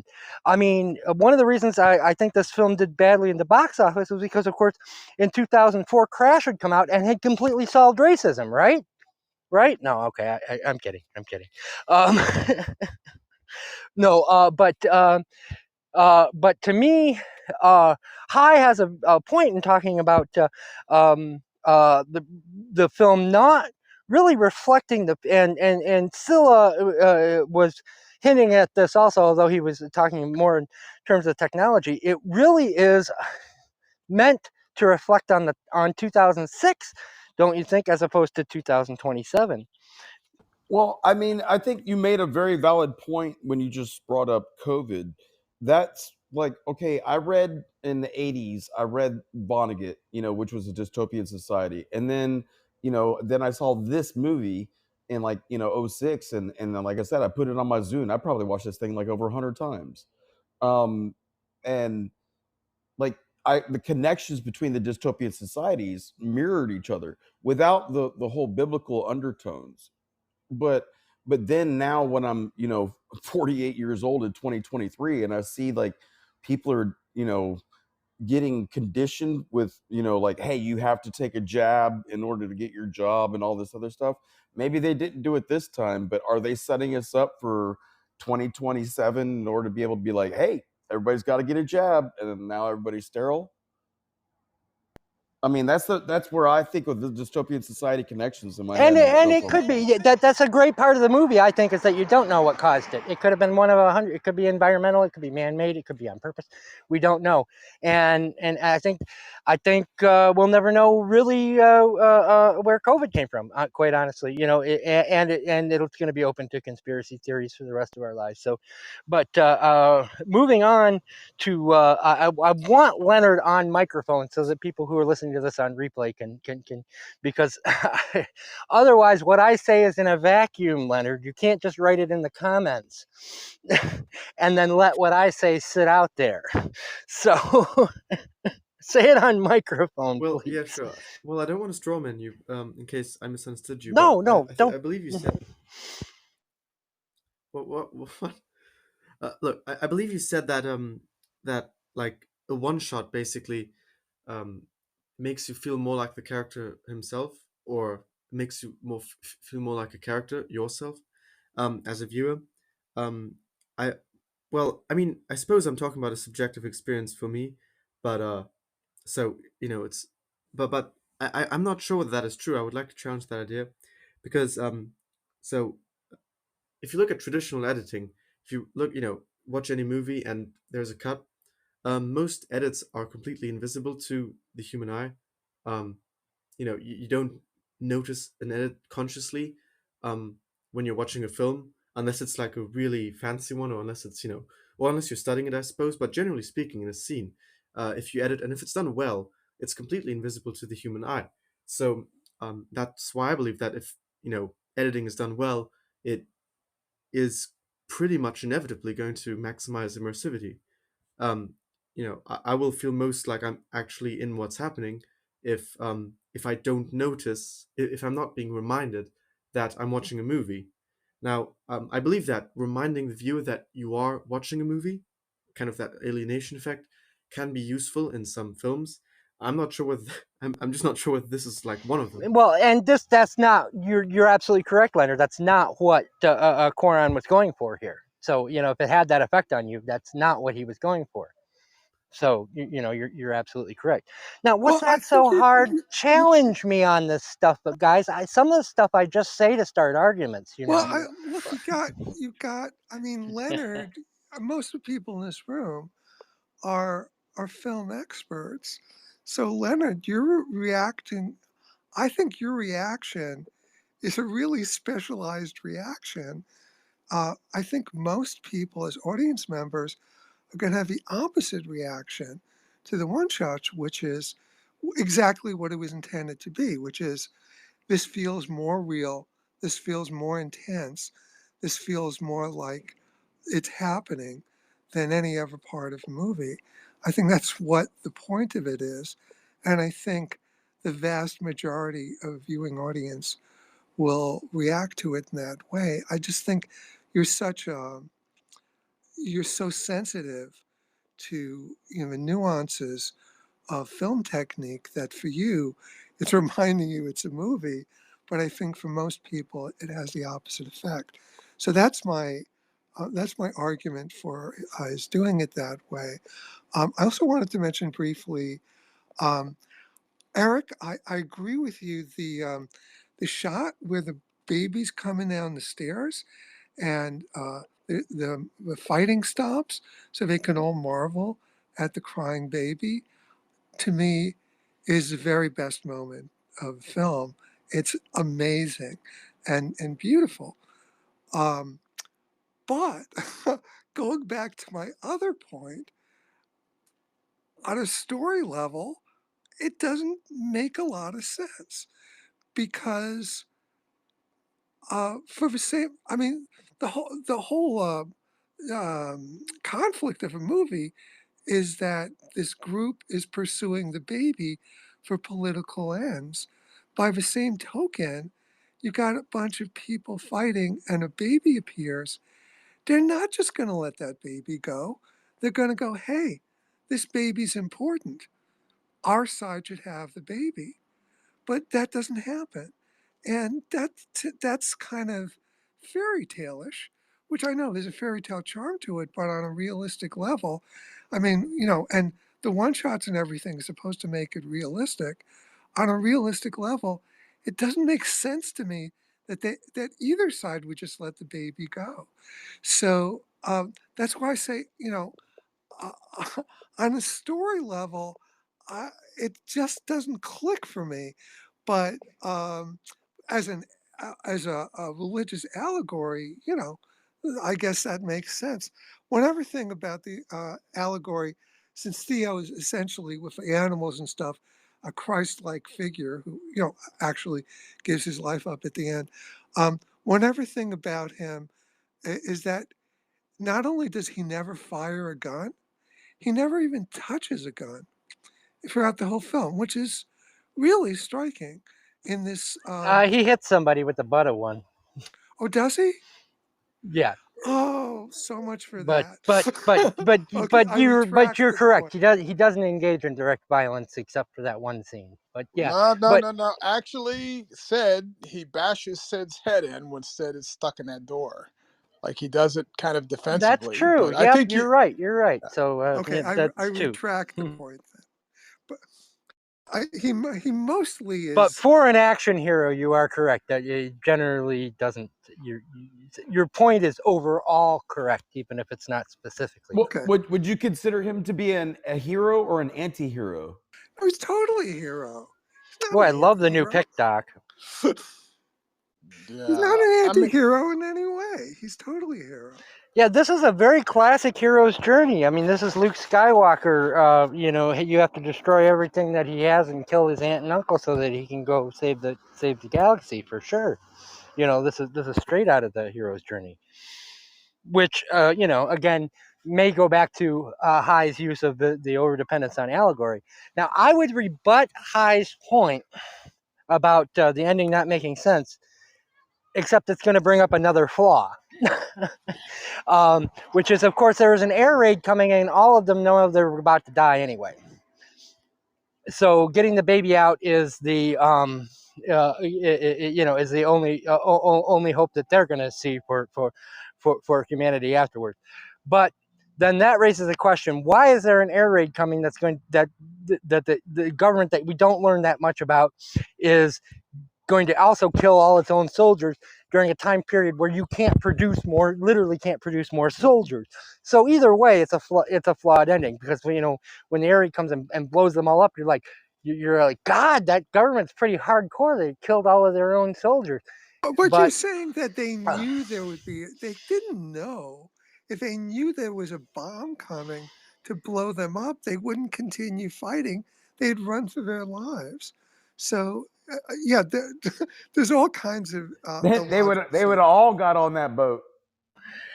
yeah, but whether the human project would have taken them or not, I have no idea. Well, they didn't know the boat was coming, but still, yes, you have to have been sucked in the way I was by the little baby's feet, the little CGI baby feet, in order to forgive that. And I was, and that's the thing. When I go back and I say, you know, all those objections that I had were real, you know, and probably still stand. I just think that the ending justified it for me, you know, because the lump in my throat was earned. It was, you know, and that, you know, and but yeah, I mean, but I'm just saying, let's dig. Oh, go ahead. you can have you can have something that's moving and emotional, and at the same time keep your logic straight. It is possible to do both things. That's what really good script writing does. These are brilliant filmmakers. This is brilliant filmmaking. Yeah, On but a Hi, you script, my got to objections on admit a you wouldn't script want level. to watch a whodunit film with Eric though. You know you wouldn't want to watch a whodunit film with him because he's going to overanalyze the stink out of it. You've got me. Wait, Oh, Eric you've and got I the will wrong Eric and cat. I You've got the wrong cat, man. I put my no. I thought you wanted an love who argument. done it. I hate yeah, and here's my argument. I hate people who do that to whodunit films. I hate people who pick apart my favorite movies and tell me what I just watched was absolute shit. I don't, you know. Yeah, no. Matter of fact, I usually turn to people afterwards and go like, "What the fuck is wrong with you? Can't I have any joy in my life?" But it's not an wait. all or nothing thing. It's you can have two opposing thoughts in your brain at the same time. You can say, you know, this is magnificent here, and here are the flaws, and both things are true. I Well, Hi, watched. you're a writer too, Yes, I am a and writer, so I'm going one to be thing I'm going to looking at. agree, and I'm going to agree with you 100%. From a writing standpoint, this film, you know, isn't, you know, top notch. Quite honestly, most of the dialogue is quite completely banal, you know, or banal, depending on which side of the continent you're on. You know, and there are long. This I isn't would like a everybody else to film. know I live in This is. Georgia. We don't say Benel down here. I'm sorry. Excuse me. Lizard and Leonard, they've been like miking for a while. So and Vern, he said it at the beginning of the room that he might leave us soon. So please, Vern, if you want to Yeah. add something here. Yeah, I just had a couple of points that I wanted to get in. So two actually. So one was just about, you know, the notion that there, like, there's no dystopia right now, you know. And I think, you know, for me, you know, like I went back home for the holidays, and I'm from Harrisburg, Pennsylvania, and I grew up in this little town in West Virginia. Both places were kind of decimated by opiates and the crack epidemic, and now there's a lot of homelessness and poverty. And there's like these little tent cities. Also, I live in New York City, where right now we're in the middle of a crisis because of all these immigrants from coming from the Mexico border getting bused here. There's like 100,000 migrants that are living in a tent cities on the outskirts of the city. So if you feel a little adventurous, it's not that hard to find like these dystopian pockets, even outside of war zones. But Where the that's people. not what Yassi said. She said we're living in dystopia, Well, which is Well, very different. and my point was hey, not that it's not dystopian now. I said it's less dystopian. Eric, Excuse me, let him yeah, finish. yeah. Can I, I can defend myself, and I heard what Yassi's saying, and I'm mostly responding like that's the thing. I grew up poor in America, and most of the people when I grew up in Harrisburg, Pennsylvania, most middle income people couldn't see my existence. And I can assure you, my existence was very dystopian. And there's always pockets of people in every country that experience, except maybe Switzerland, that experience like this kind of dystopian existence. And just because middle class people can't see us and the wealthy can't, doesn't mean that they don't exist. And I think this film is depicting a certain kind, like it's supposed to be pervasive then. But for a lot of people, like I'm a former veteran. I wasn't in war, but I have a lot of buddies, army buddies, that have been in situations like the one depicted in that film, where you're like this, like they wouldn't have let the baby down because one of the side, each side would have wanted to claim it. Like that's actually what Sid was trying to do. Sid was trying to steal the baby, and they killed him. Everybody else, like most privates that are in that stairwell, they would have done what they did, because I have friends, soldiers who have described, who were in Iraq, who were in Afghanistan, who talked about miraculous things like that happening. It's like stuff that you wouldn't believe, but it does happen. Like people do uncharacteristic things like that all the time. Like you can read war stories, and there are lots of films about episodes like this that do happen. So I think Doc had his he hand up next, by the way.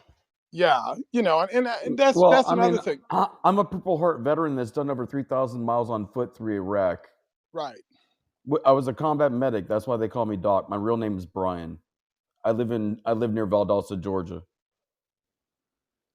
So you can testify, right? Well, what if it were a puppy instead of a baby? That wouldn't be consistent to the narrative of the story. No, I'm not talking about in the story. Oh, okay. In the story it would have made absolutely no sense. But no, but honestly, like, oh look, a puppy. People are gonna stop doing whatever they're doing for a minute. But Yeah, So and you do have that. and in fact, like on the door in my apartment, my wife and I, we have 2 cats.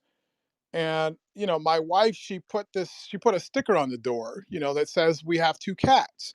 And if there's a fire in this building, like we have like 3 or 4 cat people, some of these people will run back in to rescue these cats. And certainly the fire department, like those guys are trained, and my cats, they don't even come like when it's time to eat. But firefighters are trained to go in and rescue these animals, and they do it, and it's not like, well, it's just a cat, and the place, I don't want to be incinerated because I've got a wife and kids. People do heroic things like this, and I think that's the thing that this film does, is it's demonstrating, like, you can have a person who is dead inside, like Clive Owen's character, like Theo. And that's the thing. The reason that, whatever his wife, Julianne Moore, like, the reason that she selected him is because she knows, despite this gruff exterior and the fact that he's an alcoholic and he's become kind of a bum, that he's the right guy for it. And that's kind of how I am. Like, I'm this guy on my job, I've got this kind of brusque exterior, and I'm like, I'm kind of the dragon guy. But when the shit hits the fan, I'm also the guy that's going to come in and that's going to rescue the situation. And I think, like, this film does an excellent job of showing how that works. And if you can get beyond, like, oh, I'm kind of put off because, and that's the thing I like to say to Leonard. Leonard was making a point about how in most films the editing is invisible to the eye, and it really isn't. Like if you watch a film, like I was watching like a Hitchcock film, and then I was watching a Max Ophuls film, and the way that films are cut now, it's only invisible because we're accustomed to seeing that. But in your real life, there's no cut, counter cut, shot, counter Remember the shot. burn marks? Remember the burn marks when they would splice? Yeah, right. Well, forget the burn marks because that was for the projectionists. But the way that Yeah, that wasn't the filmmaker's intent, Doc. right, the way that we're conditioned to watch films now, we've been trained by that. But like this depiction is actually more naturalistic than like the like I think now in films, there's a cut every 5 seconds. Like, I was watching a movie with my kids the other day, and I'm like, God damn, how many cuts are there? And then when you go back to the 50s, you could go like 2 or 3 minutes with a cut.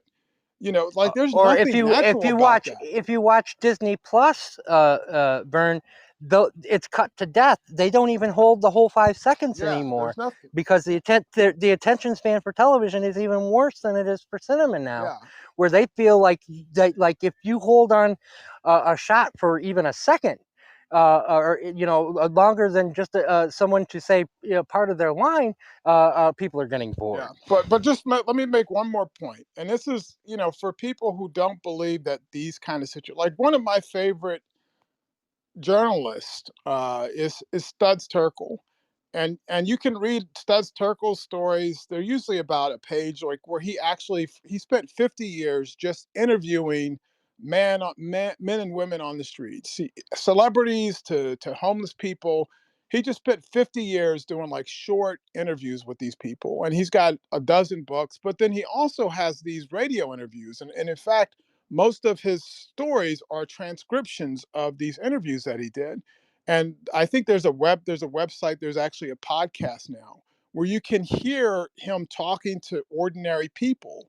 And they that's the thing that's brilliant about it is people will recount these kind of stories, like growing up in the Depression or being in World War II, or my grandfather was in World War I, or thinking about your family history. Like this is a miraculous event, and for a lot of people you'll have one miraculous event in your life where a bunch of things kind of align perfectly, and somebody did something very uncharacteristic.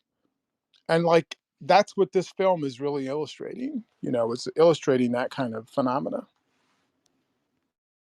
I also just wanted to say, I think that the part that you guys are talking about, I think how you were talking about it before, that it didn't work for you on a story level, but for me, I disagree. I think it did work for me on a story level because it worked for me on an emotional level.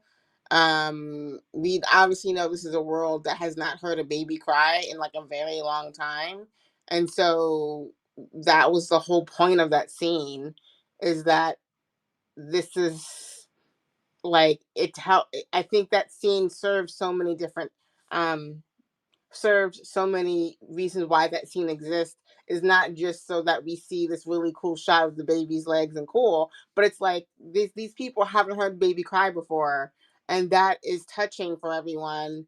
And it also reminds them of why what they're doing is why it's so important that they complete this mission. It's not just for them to get through it, but it's also for the rest of humanity to like then put, like, you know what I mean? So it, on so many levels, emotionally it hits so hard that I'm not thinking about like, oh well, wouldn't they actually attack the baby? Like, that's not even, like, I think things people think of things. It's such an emotional moment that I'm not even thinking of it in a practical way, because that kind of goes out the window for me. I mean, for me personally, and I think for a lot of other people. I hear your point, but I don't necessarily agree with it. And I wanna stress before I move on to Wizard that when I was talking about people destroying movies, I wasn't talking about High. I don't think High is picking the film to death. He simply has a different point of view. I was talking about people who are like who dismantle like whodunits or sci-fi films or things like that. High has some legitimate. I have legitimate objections. To this film, to a lot of films. That's great debate. That's what we want. That's why we have these rooms, because it's not just to be an echo chamber. So I want to clear that up. I did not. It unfortunately came right after we were talking about High saying that, and it may have sounded like I was poo-pooing his objections, and I am certainly not. Eric, may I answer one of your questions that you asked earlier? Yes, and then we have to move to Wizard. Okay. All right. You were talking about when the like if it was a dog instead of a baby, like would it have been the same thing? But you made me think of like if we all in this room decided to come together as a production team. I mean, we got High to write the screenplays. We got everybody in here to. I got some money on it. But if we did it and I don't mean in a parody, because a parody is the wrong word, because I don't want to make fun of it. But if you did like a parody version of Children of Men, an homage. Thank you, an homage to it, but you do it in India. You could do a really cheap production in India, and it was the first cow born in India, or do one in the Middle East, and it was the first lamb that had been born, and like people hadn't seen a lamb or a cow in a long time. I mean, because how like religious those. No, I get your point. Something sacred. Well, I'm just saying that's what you made me think of, and I'm sorry, Wizard. I didn't mean to interrupt you, sir. No, this is an interruption-friendly room. Wizard is well aware of that. Do not let us keep going on. We will go forever. Wizard, your point. I appreciate that, Doc. I'm just terribly English, so I have a problem interrupting people. Yeah, I keep having to tell you and Leonard, just like don't let it sit out there in space. I mean, sometimes I am a shit poster at heart, so you can't take me. Well, then, to be a shitpost and argumentative, I think that was the best acting Michael Caine's ever done in his entire career. I'm joking. No, I thought it was nice to see Michael Caine actually play a role that wasn't very formal. It was nice to see him play this kind of essentially this because as we've all said, the visual language of this film and that cinematography has been very great at conveying the backstory without saying much. And I think what it's sort of about the character that he's kind of shows that he was an actor and also activist, and then now he's just sort of hiding away in the forest, away from everything because everything's kind of too depressing. He's with his it seems like a paraplegic wife. Was it like his wife basically can't speak? Yeah, she's some sort of a catatonia. She had a stroke. No, she was no. You have to look very carefully, Doc, at the clips. She was beaten up by MI5 and was left in a coma. Oh, damn! And MI5 denies responsibility was the headline. That's one of those things that rewards reviewing on this film, or like High did, freeze framing and all of that. But which is another point I'm going to get into when Wizard's done, which is for a guy who says he hates exposition. There's a lot of exposition in this film, but which is a point I'm going to get to, how Cuarón handles his kind of anti-exposition. But Wizard, continue, please. Thank you. Yes. So I think that was some good acting from Michael Caine. I know you might think other, but even though he wasn't saying much, and I think that from you could probably make a fair point about what people said about not many lines or so few sort of maybe the lines weren't so good, but I think that was part of the theme of the documentary like shooting where people didn't really have there's so many extras within that film and people the lady and the dog trying to get to show him the way who can't even speak English to salvation. I think that was brilliant. Although she didn't have many lines at all and not even in English, I think it absolutely worked quite well. Sometimes less is more.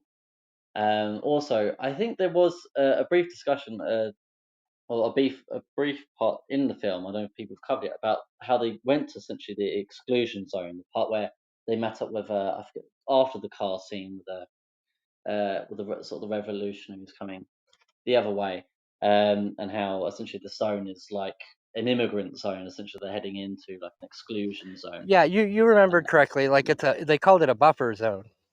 That's right. Yes. And then there is the scene where the guy, I forget his name from Train Spotting, is playing basically immigration officer who's very much a heavy-handed officer, but trying to also be dark but funny, and how essentially he's been. If he's like a double agent, or he's been like paid off to essentially get him past the exclusion zone. He's just your typical stoner guy going from one thing. He doesn't care. He keeps saying as he refers to himself in the third person. Yeah. Yeah, and police love pretending like they're going to beat you with their bobby stick. So, I thought that was extremely realistic, and abusing authority, No, I'm joking. But wait, to High's point, that little betrayal, saw it coming a mile away, wrote it down immediately in my objections.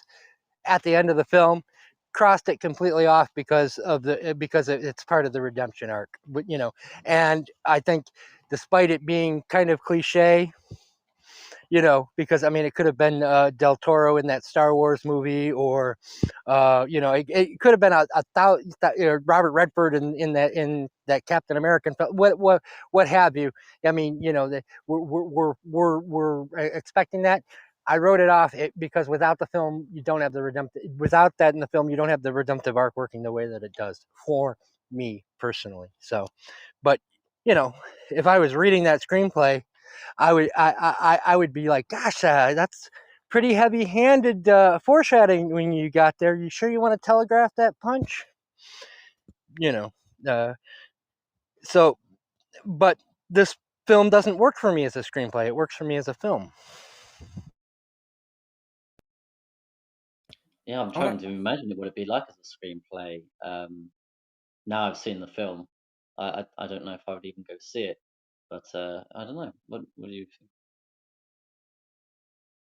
Well, Leonard, you had a point. I would actually agree with you there.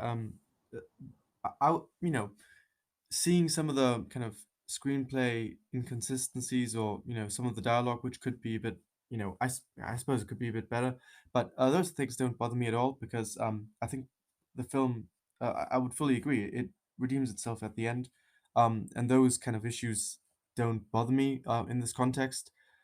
Especially if you also think about it, like just speaking about dialogue specifically, we don't know how people would be speaking in an environment like this. Maybe the dialogue wouldn't be that fancy if you lived in an environment like that. So I'm totally happy to kind of have this with the screenplay.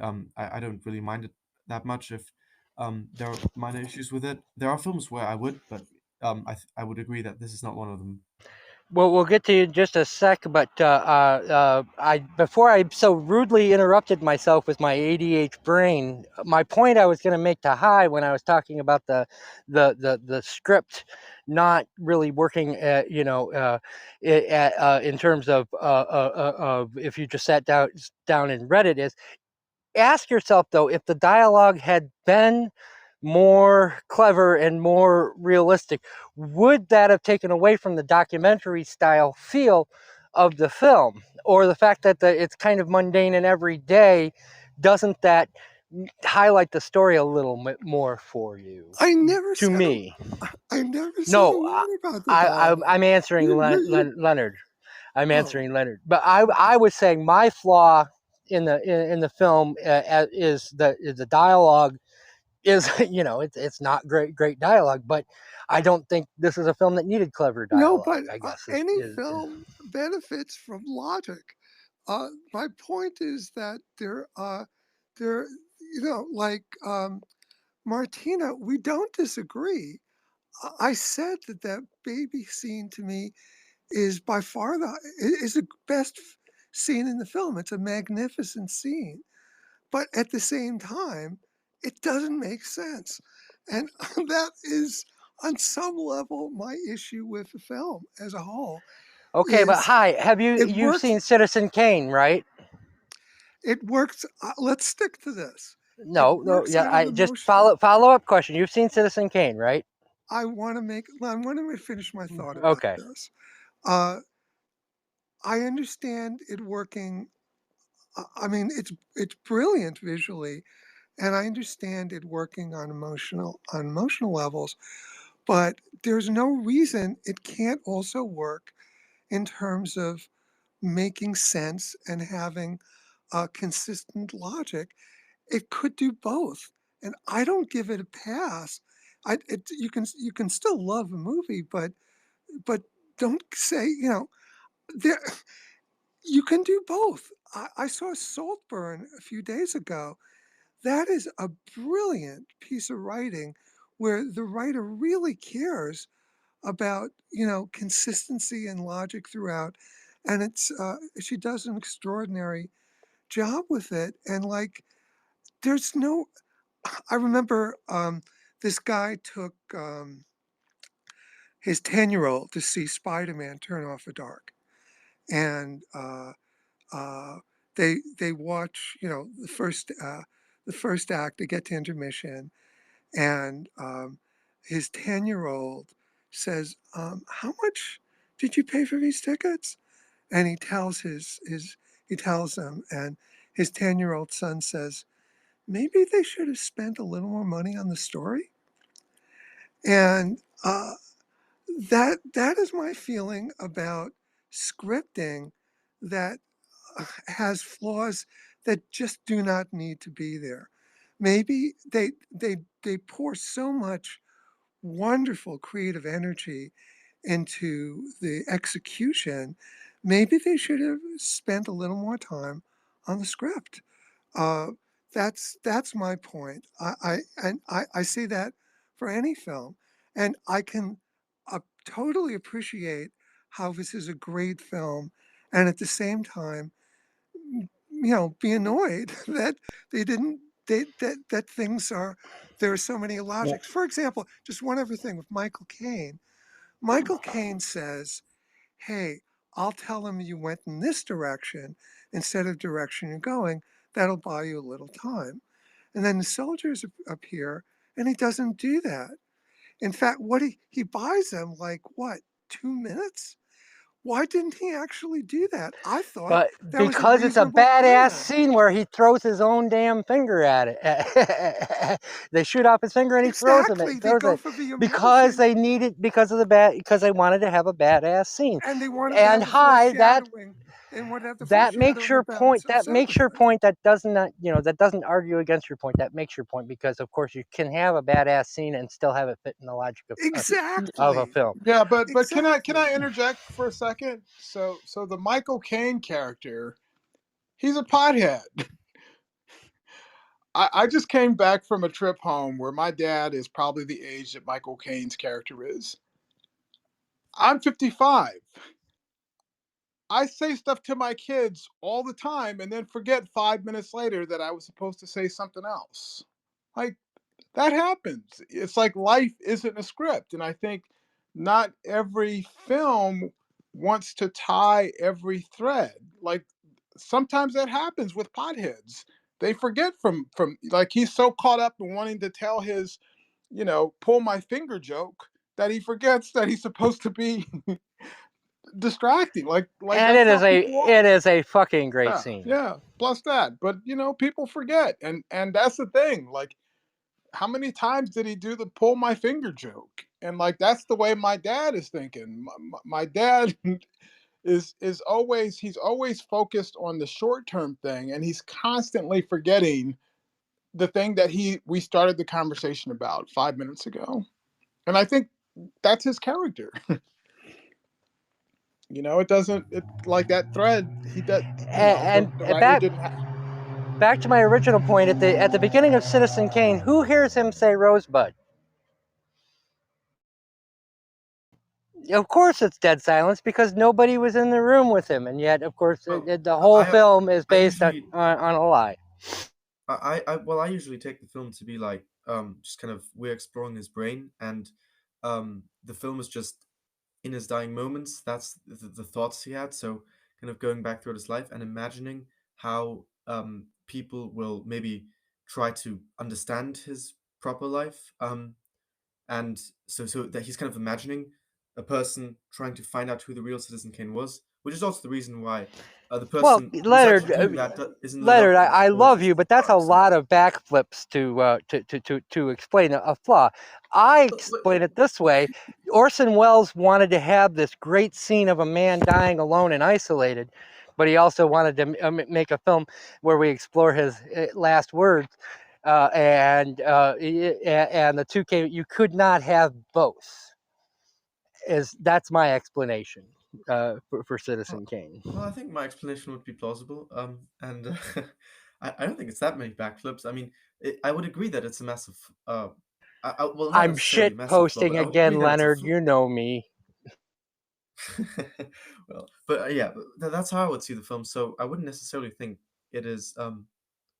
I wouldn't. It's a flaw in the logic of the film as it's being presented, but I wouldn't necessarily say that it's a flaw in the film because I think it's part of what it's trying to say. Which goes back to Ty's point, which is that you can love this film and still acknowledge that not 100% of what got written on the page makes absolute sense when you go back, when you go back and pick it apart, which is why I hate it when people do that with whodunits, because the whole point of a whodunit is the enjoyment of, and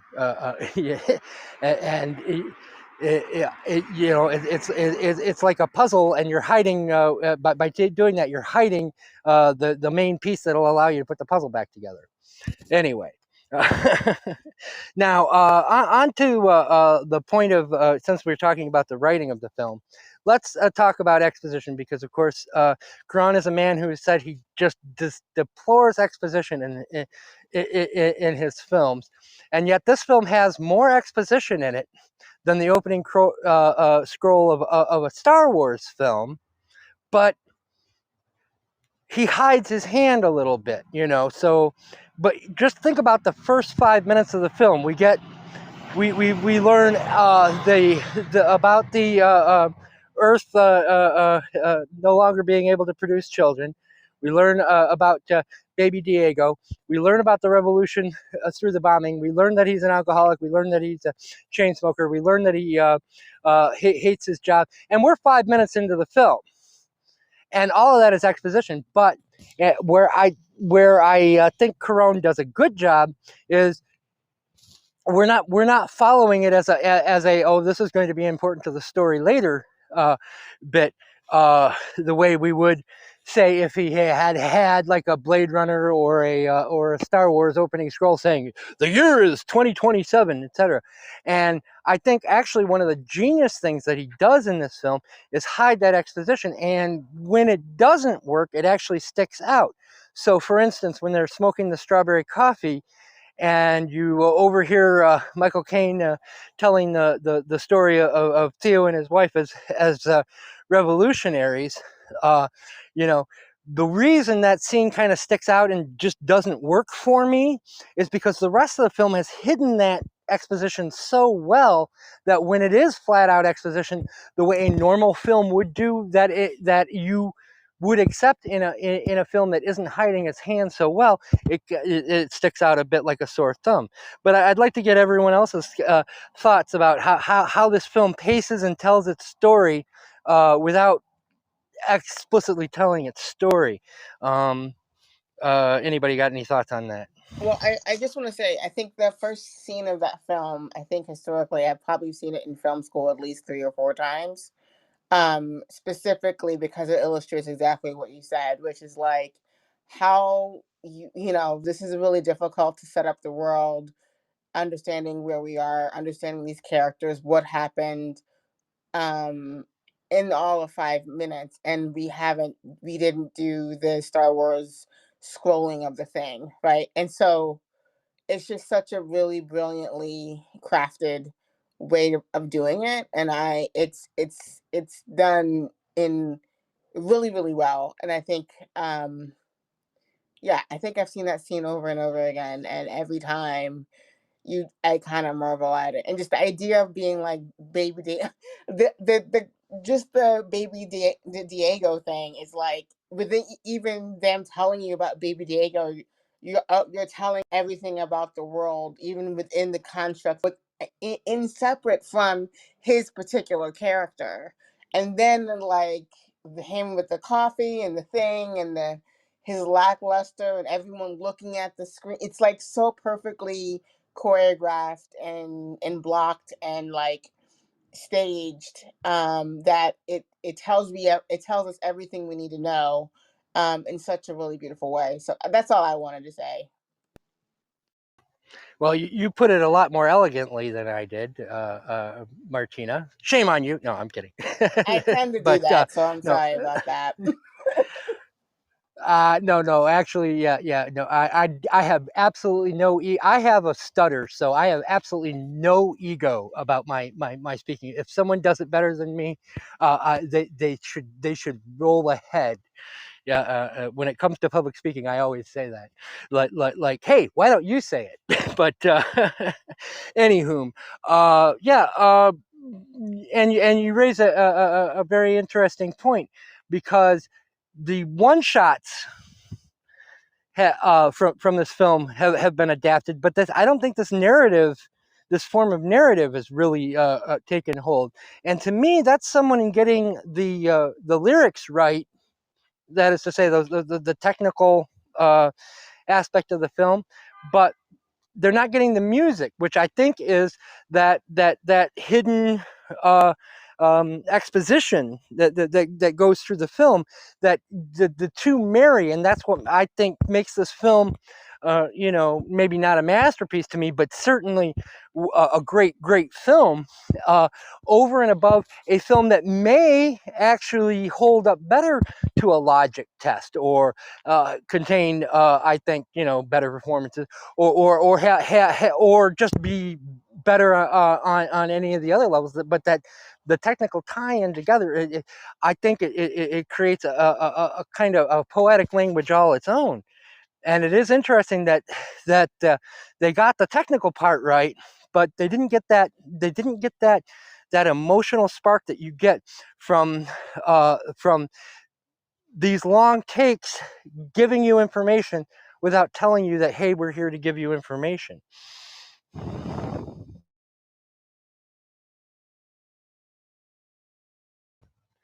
Oh, good. I wasn't interrupting anyone.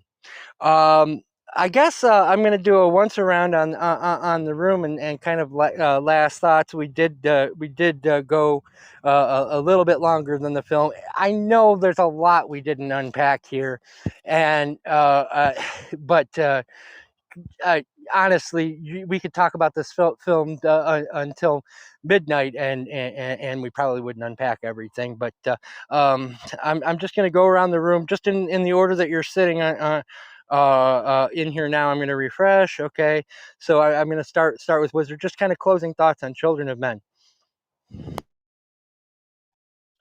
I think it's a wonderful film. I think it's in my top 50 favorite British films of all time. I think it feeds. It doesn't give you everything all at once. It's trying to be obviously more like a film documentary style. So I think it's got great visual language at communicating without saying much words. And I like how I like the script. I very much like the cinematography and everything about it in my own way. As a film, I would say it's a definite solid 7 for sure, 8. Obviously, I'd rate it higher in my own category, but overall, as a good film, I think it's great. But sadly, at the time, maybe I don't know if there's another big film out, but it decided box offices that it just broke even. So there are these kind of films, Well, that was because that was because Crash had solved racism 2 years earlier. So the refugee crisis just wasn't on people's minds. Mm-hmm. Yes. Where was I? Where's my train of thought? Yes.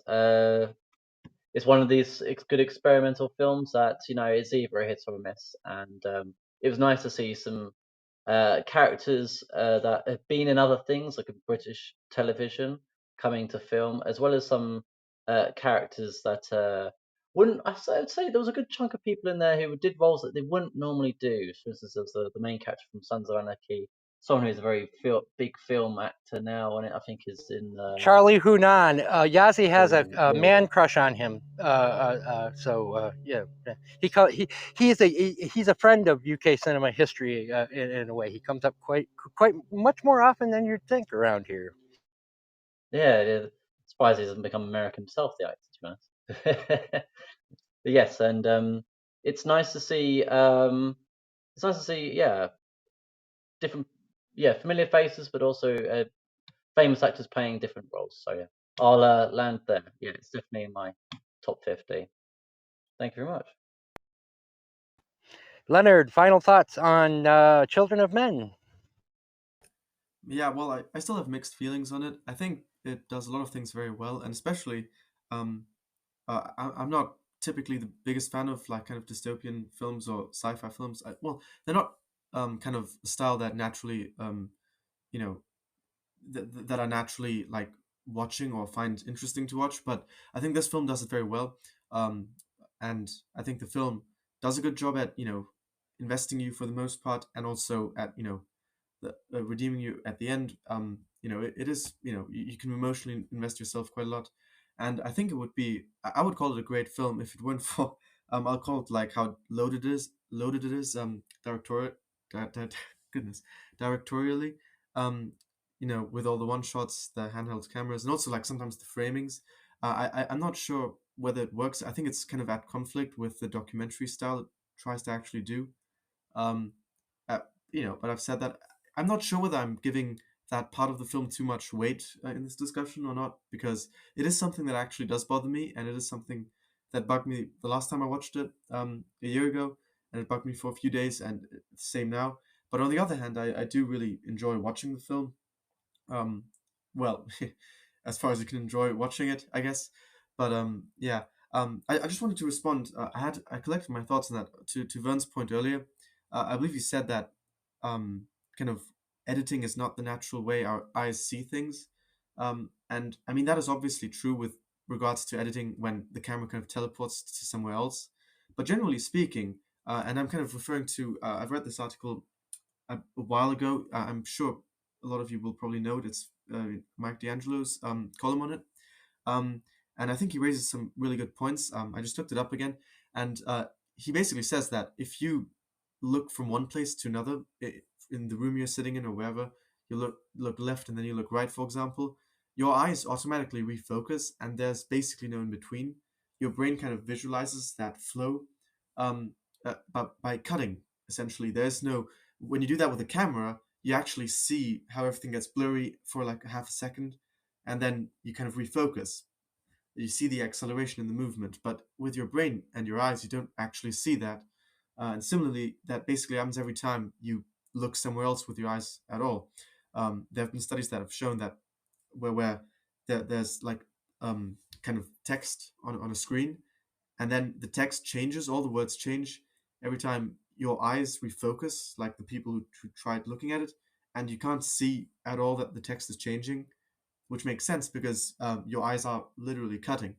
So I would agree that kind of editing that we have been trained to watch movies in an edited way over the last century. Well, humans have kind of been trained, and we've been trained from our childhood onwards to see editing that would not happen really.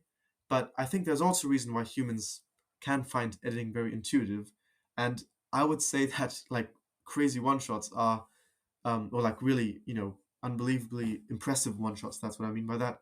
Are kind of more are more noticeable to the human brain than just regular edits. That's the argument I would make. Although, of course, remember that that's certainly what applies to me. But I mean, if you get a if you can watch the film and not get annoyed by it, or even enjoy it, then I suppose that's a really good thing. Then, yeah. So that would be my last point. Thank you, Leonard. And the ghost of Sergei Eisenstein sent me a thumbs up from beyond the grave for that. Vern, your final thoughts on the film? I'm going to go around the room, and then I'm going to have Yassi go last because this was her pick. Yeah, I should not have even come to the room. I should never come to a room on an empty stomach, having not watched the film. But I'm going to watch. My daughter went to the corner store to get some Mexican. Only having watched the film 5 times. Well, I haven't. I was going to watch it for the room, so I haven't seen it in 10 years. So I've seen it probably half a dozen times, more probably, but I haven't seen it in like 10 years. And then my daughter, actually my youngest daughter, we're both waiting for her to bring our burritos. And she asked me, so what movie are we going to watch? And I said, Children of Men. And then she looked at the DVD case and she remembered. And she gave me like 2 thumbs up. And it's a rare film that gets two thumbs up from my little one. But, like I think my impressions, like I think I was watching it in the background as we were having this discussion with the sound off. And, it's like it's been a long time since I've watched it. And it does feel like the world is catching up to this vision. It feels like it's, well, if you're in Israel or Gaza, or if you're in Ukraine, like they're kind of there now. If you're in one of these caravans of immigrants, trying to get to America from all over the world, they're kind of experiencing this now. And so I think for me, there's so many interesting things that are happening with the film. And I think at the heart of the film, at least the first half of it. And then I think the thing that makes the transformation in him is it's really about a couple who lost their child, and it broke up their marriage or their relationship. And then, this miracle baby comes into their life. And, before they both expire, they rescue this child, and I think I'm not a religious person. I went back home and my family is very religious. So I've been talking a lot about the Bible and religion, but I think, people are seeing this as kind of a religious allegory. But this is the kind of conversation I was having with my family, is most of the stories in the Bible precede the Bible. Like the Bible is just a collection of stories that, came from kind of all over the place. They're not all tied together, and like that's the way we see the Bible, but that's not what the Bible was when it was invented. And so, I feel like a lot of the stories that this thing is telling, while they may feel like kind of a biblical allegory, they go much further back, I think.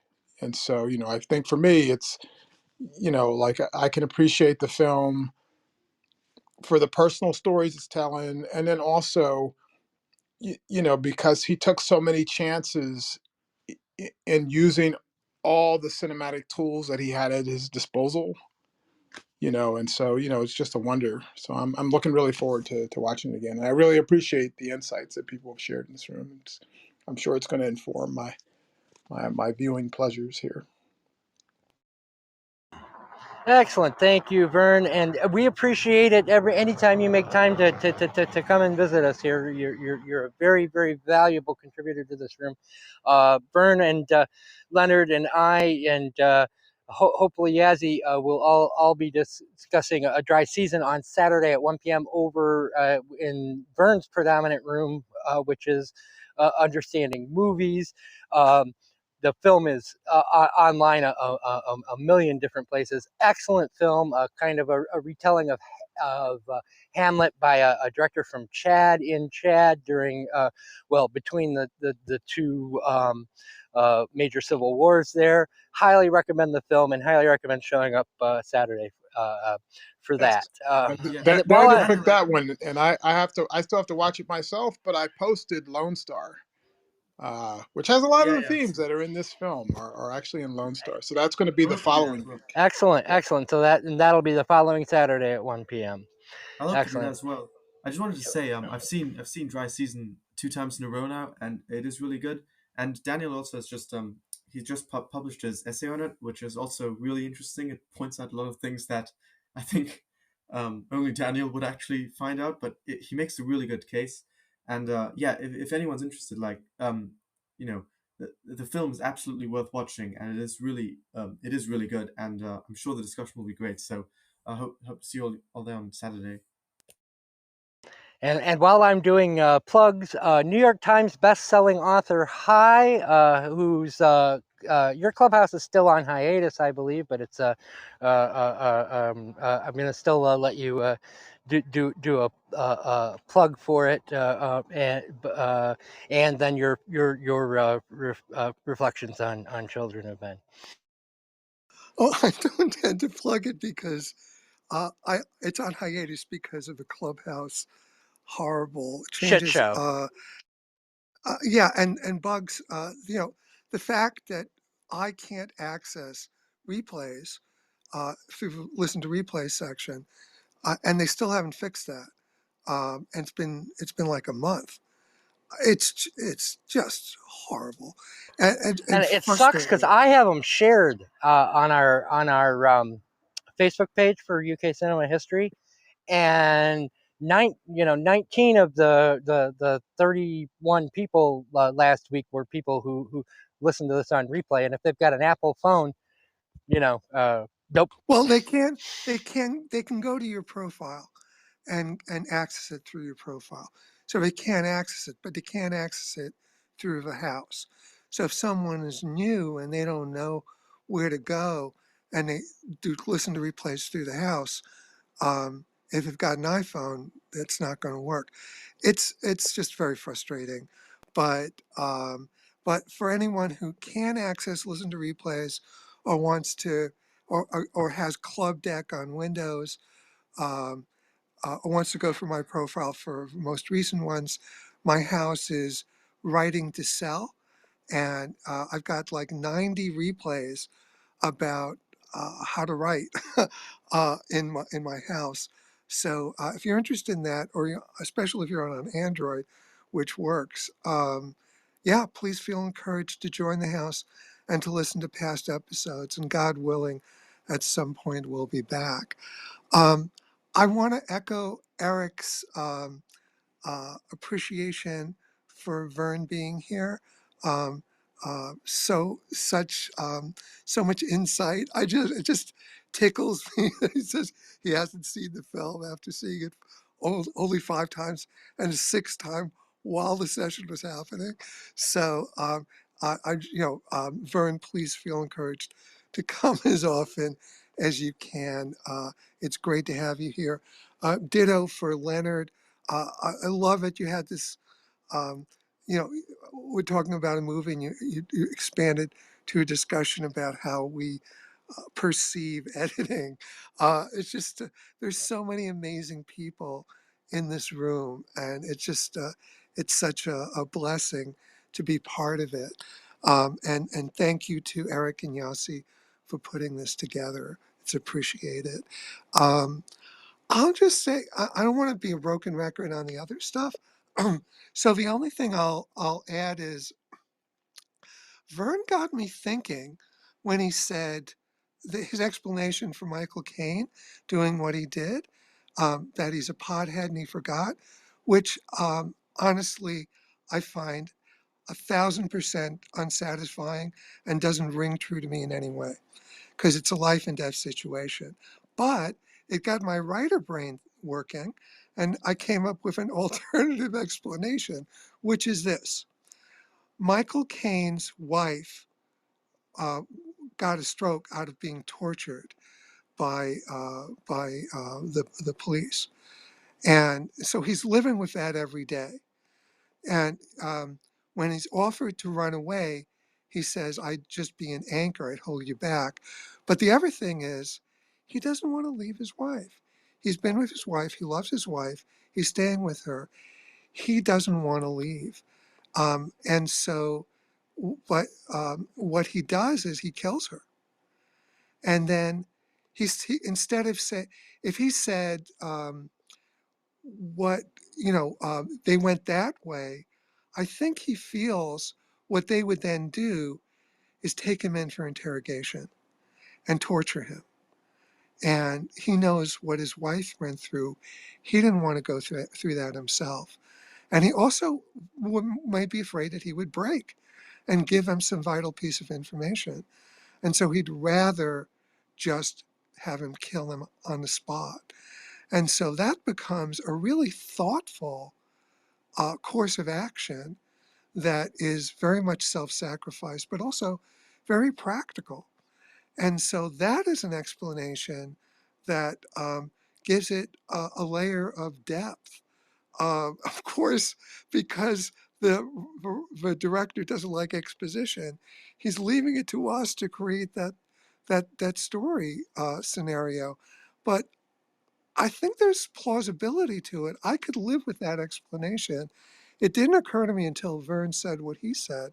But so to put another way, there's enough openness in the film that you can create meaning whether it's there or not. It's the space is there for us to create meanings, to give it more depth. And there's something to I like. I'm a writer, so I like things to be a little more writerly, but there is definitely something to be said about technique as well. I'm done. Thank you very much. Sila, I'm going to give you a chance to plug I'm going to mispronounce this, Aristopapian? Aristopoan poet? Aristiposian. Thank you. It's a made-up word, so don't worry about it.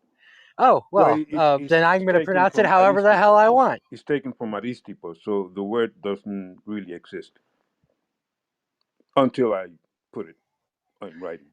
Anyway, excellent resource. Again, I wish I could have been there, but 5 a.m. is a harsh mistress. I highly recommend clicking on, since you're not going to be able to get the spelling from my pronunciation there, clicking on Sila's profile and joining his room there, and at least listening to the replays on Ingmar Bergman, which were excellent. And of course, he does those wonderful Saturday concerts, which I think has made him the toast of Clubhouse. But your reflections on the film, Sila. Well, thank you for that, for those flowers.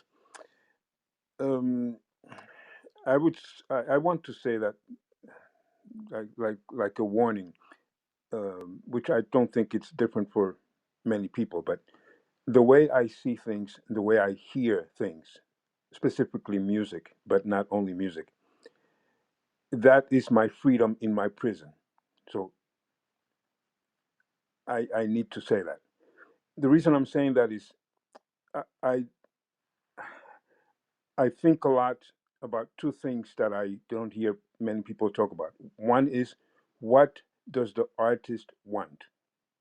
What is the real, honest, um, educated, and well built message from an individual that individual is trying to convey? And the other thing is, what am I hearing? As a listener, what am I capturing from that message or that lack of message? So I look at Cuarón from that perspective, and it, it it bothers me, and that's why I'm giving you this whole run beforehand. When I think of Bowie, David Bowie, the albums he did from '69 until '75. No, up until the Berlin trilogy, which was around '78, '79. Those for me are, for the most part, excellent, excellent, excellent albums. They're all different to some extent, but they're all very profound, detailed, incredibly well crafted, very soft or bombastic text. But it for me at least it works. When I go to China Girl and a couple of other things later on, I think comparatively they're absolute rubbish. In 2001, I think it was, Cuarón made this film, um, y tu madre también, and your mother too. And to me, that's what I read from this film right now. I read it the same way as I read the early works of Bowie and his later works. I like it. I like the film, but to me, is compared to And Your Mother Too. It's like, I have used that terminology here a few times. It's more chamber. It's not bombastic. 2006 was Children of Men. 2004 was Harry Potter. I'm not a Harry Potter fan, but I'm imagining that is not on my interest level. Um, and he, before that, 4 years before that, he did this simple, profound story with very, very interesting, novel points about dying and about homosexuality in a very particular way. So it is difficult for me to even use the word respect for someone who has gone from that to that. Again, I like the film as healthy entertainment or entertainment, but there are too many things that for me are just not up to the level of what I have seen Cuarón done before.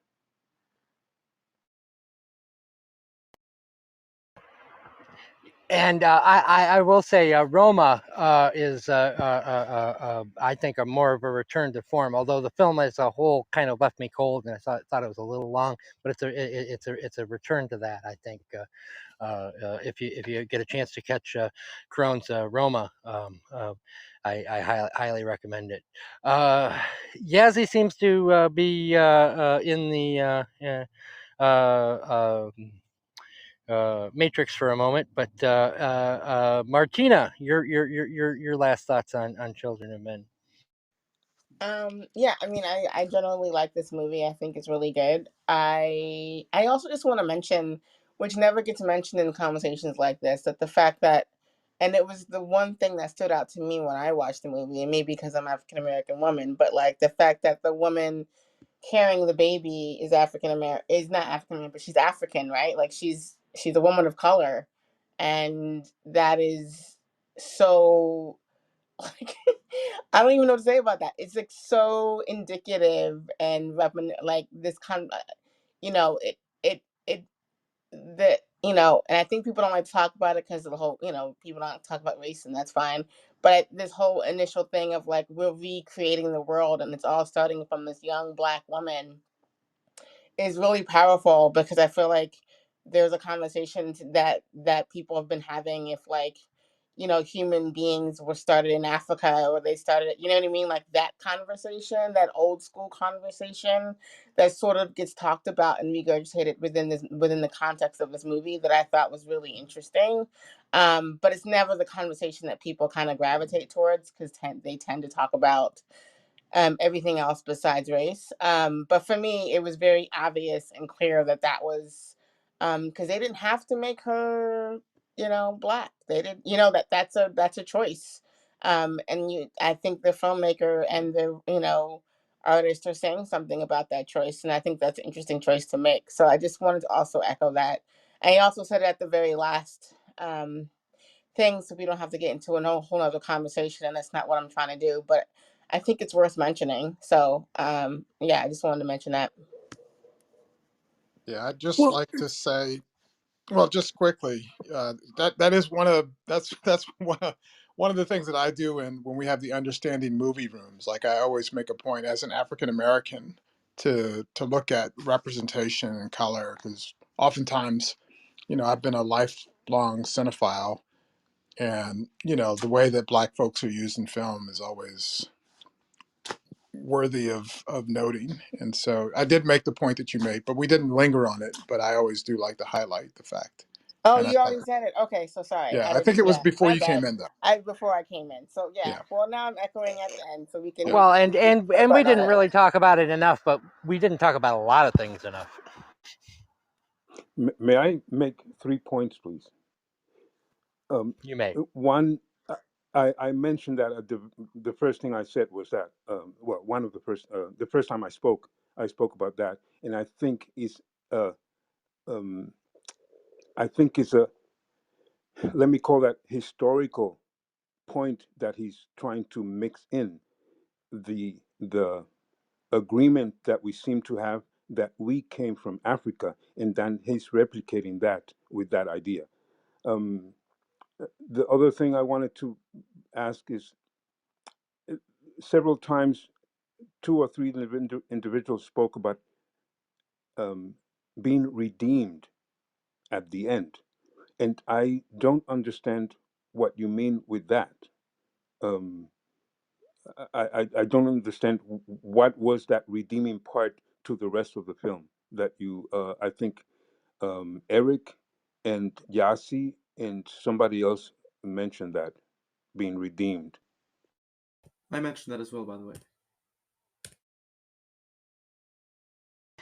I will answer that from my point of view. What I was saying was that it justified my doubts about the film in terms of Clive Owen's character arc, in terms of the use of the religious symbolism, and that because it wasn't artificial to me, because I didn't feel like I was being manipulated by the filmmaker, then the things that I was writing off as being, oh, well, that's just a typical film manipulation, that scene justified them to me to the point where they weren't manipulation, and I wasn't feeling manipulated. That is my answer to that, Sila. Yeah, what I don't get is, what was the thing that happened at the end that redeemed the rest of the film? What scene in particular? The scene where everyone stops fighting, and the little baby feet. Oh my God, the baby feet. Yeah. To me, justified everything that went before it. That I had objection after objection after objection, and I guess justified is a loaded word, but I'm going to use it here anyway, because it made me literally go back and erase those as what I would have called flaws in the film, and said, we couldn't have this moment without them. And so that's my definition of that. So the reaction of all the people towards that little child, And the way that it's filmed, and the emotion that it brings out. Yes. yeah, and Yes. that okay, so we'll agree to disagree then.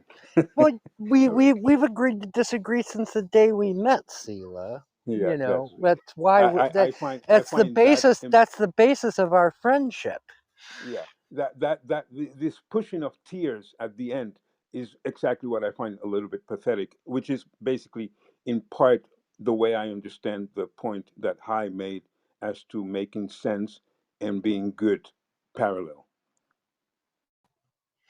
Well, you're just doo-doo. No, I'm kidding.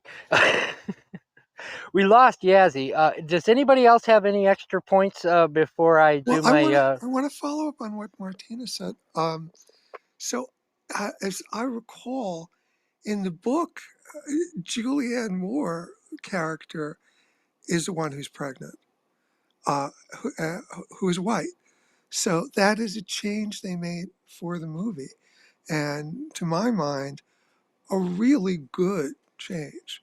Uh, Partly because, the whole thing is like the establishment against the refugees. She would be like, um, she's like in the camp of the type of people that trying to keep out of a country, and she's the one who Exactly. has, yeah. So I think that's, I think it's, I think we talked a lot about it because it's like it's there. Um, but the other thing is, Jesus was not born in Kansas. Jesus was born in. Exactly. That's my whole point. It's like we've had this long. I'm sorry, I didn't mean to interrupt. But there's a long debate of like, is Jesus black? Right? Like, Of course he you is. know what I mean? And it's like, yeah, bro. Did you know where he came from? Like, he did. He's not in like Switzerland. You know what I mean? Like, anyway. So Yeah. I So was, I was Well, politely he saying that certainly without. was a person. Whatever side of the debate you're on, he's a person He's of a person of color. color of The some art, sort. the Yeah. the argument is just about what color, what non. He is not a blonde European with blue eyes. He's not Max von Sydow in The Greatest Story Ever Told, for sure. yeah. So I think there are really, really good reasons for that choice, and it's one of the major improvements over the book. Um, but so I think we didn't talk about it because, well, for me, if something works and it's, uh, you know, I I was just like, yeah, that's a good thing they did. So I didn't. I was just happy they did it. But yeah, you're right. It's worth pointing out.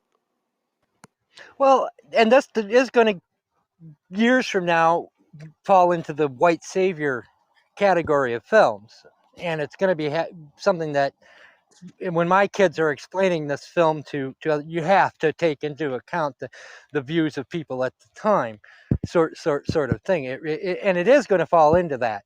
But I think history is going to be kinder to this film because it also made her a full-blown character. She's most of the comic relief in the film comes from her, and so you are, it feels less white savory to me anyway when you have a character with that much character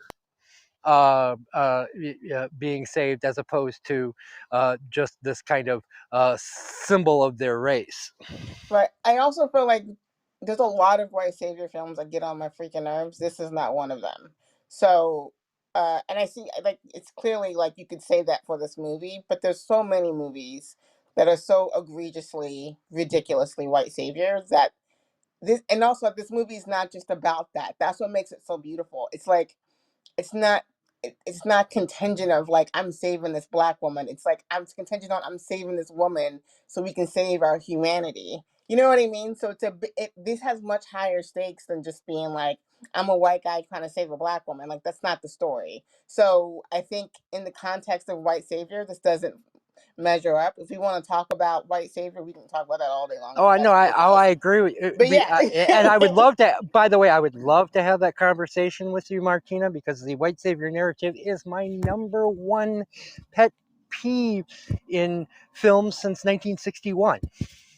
Quite honestly, and I will pick a film to death for it, but I cannot pick this film to death for it because and I guess this goes back to what Sila said. In my mind, where Sila and I disagree, is that it justified it with its ending. What I find very interesting is how, like I said at the beginning, I had the impression that in the film throughout, the race question does not exist. There are no divisions based on race in that film, not that I saw. But they chose to use her as this symbol um, retrospectively. And also, one thing that I found very interesting, of course, she had to be a foreigner to be able to be an immigrant. But I've heard her in regular speaking, she's British. But for that film, she used a different accent. She did not use her British accent. So I was wondering where were they trying to put her for the film, because she doesn't have her normal accent in the film. Yeah, and that's a good point. She's a generic refugee. We don't get a backstory on her. Which, if we had backstories on anyone else besides the Clive Owen and Julianne Moore in this, I would point to as a flaw. But quite honestly, this isn't a story about backstories.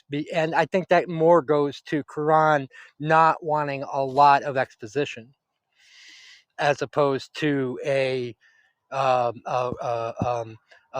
racial flaw or a racialized flaw in the creation of the character myself. But that may be just me justifying, something. And like I say, 10 years from now, this film may be looked at completely differently, and actually I kind of hope for that future myself, because that means that we've moved from color blindness to color welcome. Forget was 10 years awkward. from now. That was awkwardly phrased, but yes. Forget 10 years from now. I want to see how we see that film when 2027 comes around. Yes. Well, unlike Back to the Future 2, we won't be going, "Where's my hoverboard?" Because there, as you pointed out, there really weren't any new technologies.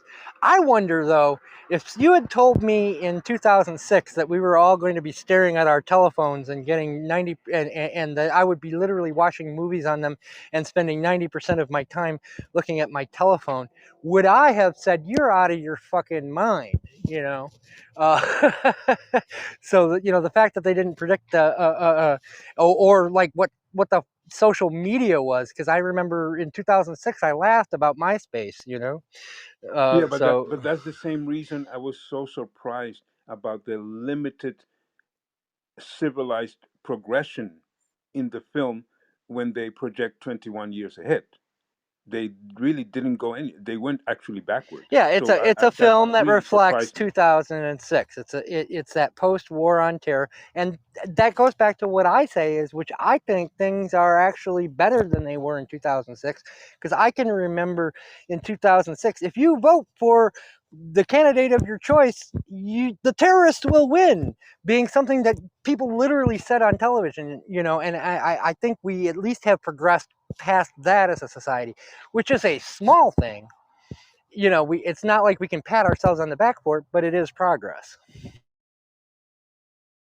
Anyone else before I do my programming notes? Yassi had to leave us. She said I begged her to come back, and she said next time. So, anyone else?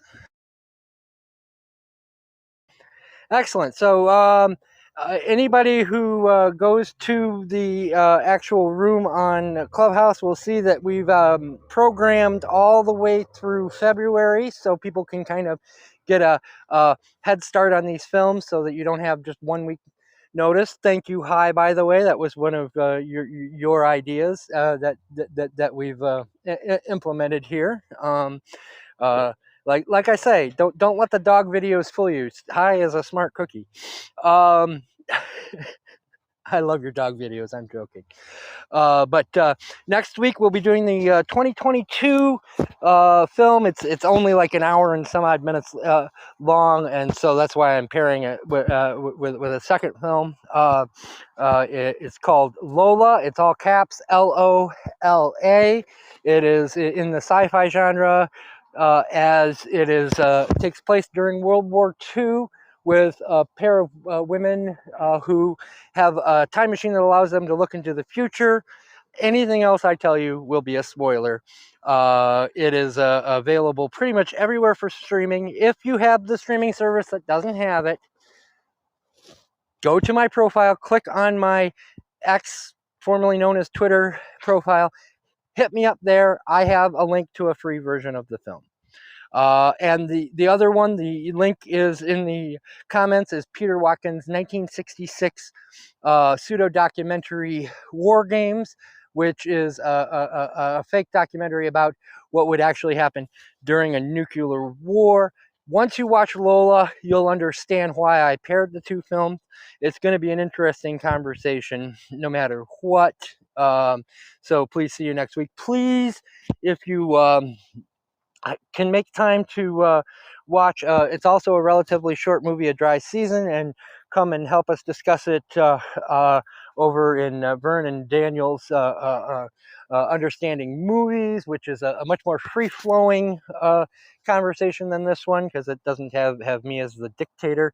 Lovely room. I highly encourage it. And if you have a friend who you think might be interested in this room, please recommend it. As I said before, UK films are an acquired taste, and we would like more people to acquire it.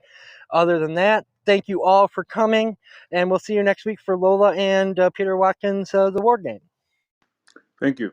Thank you to everyone.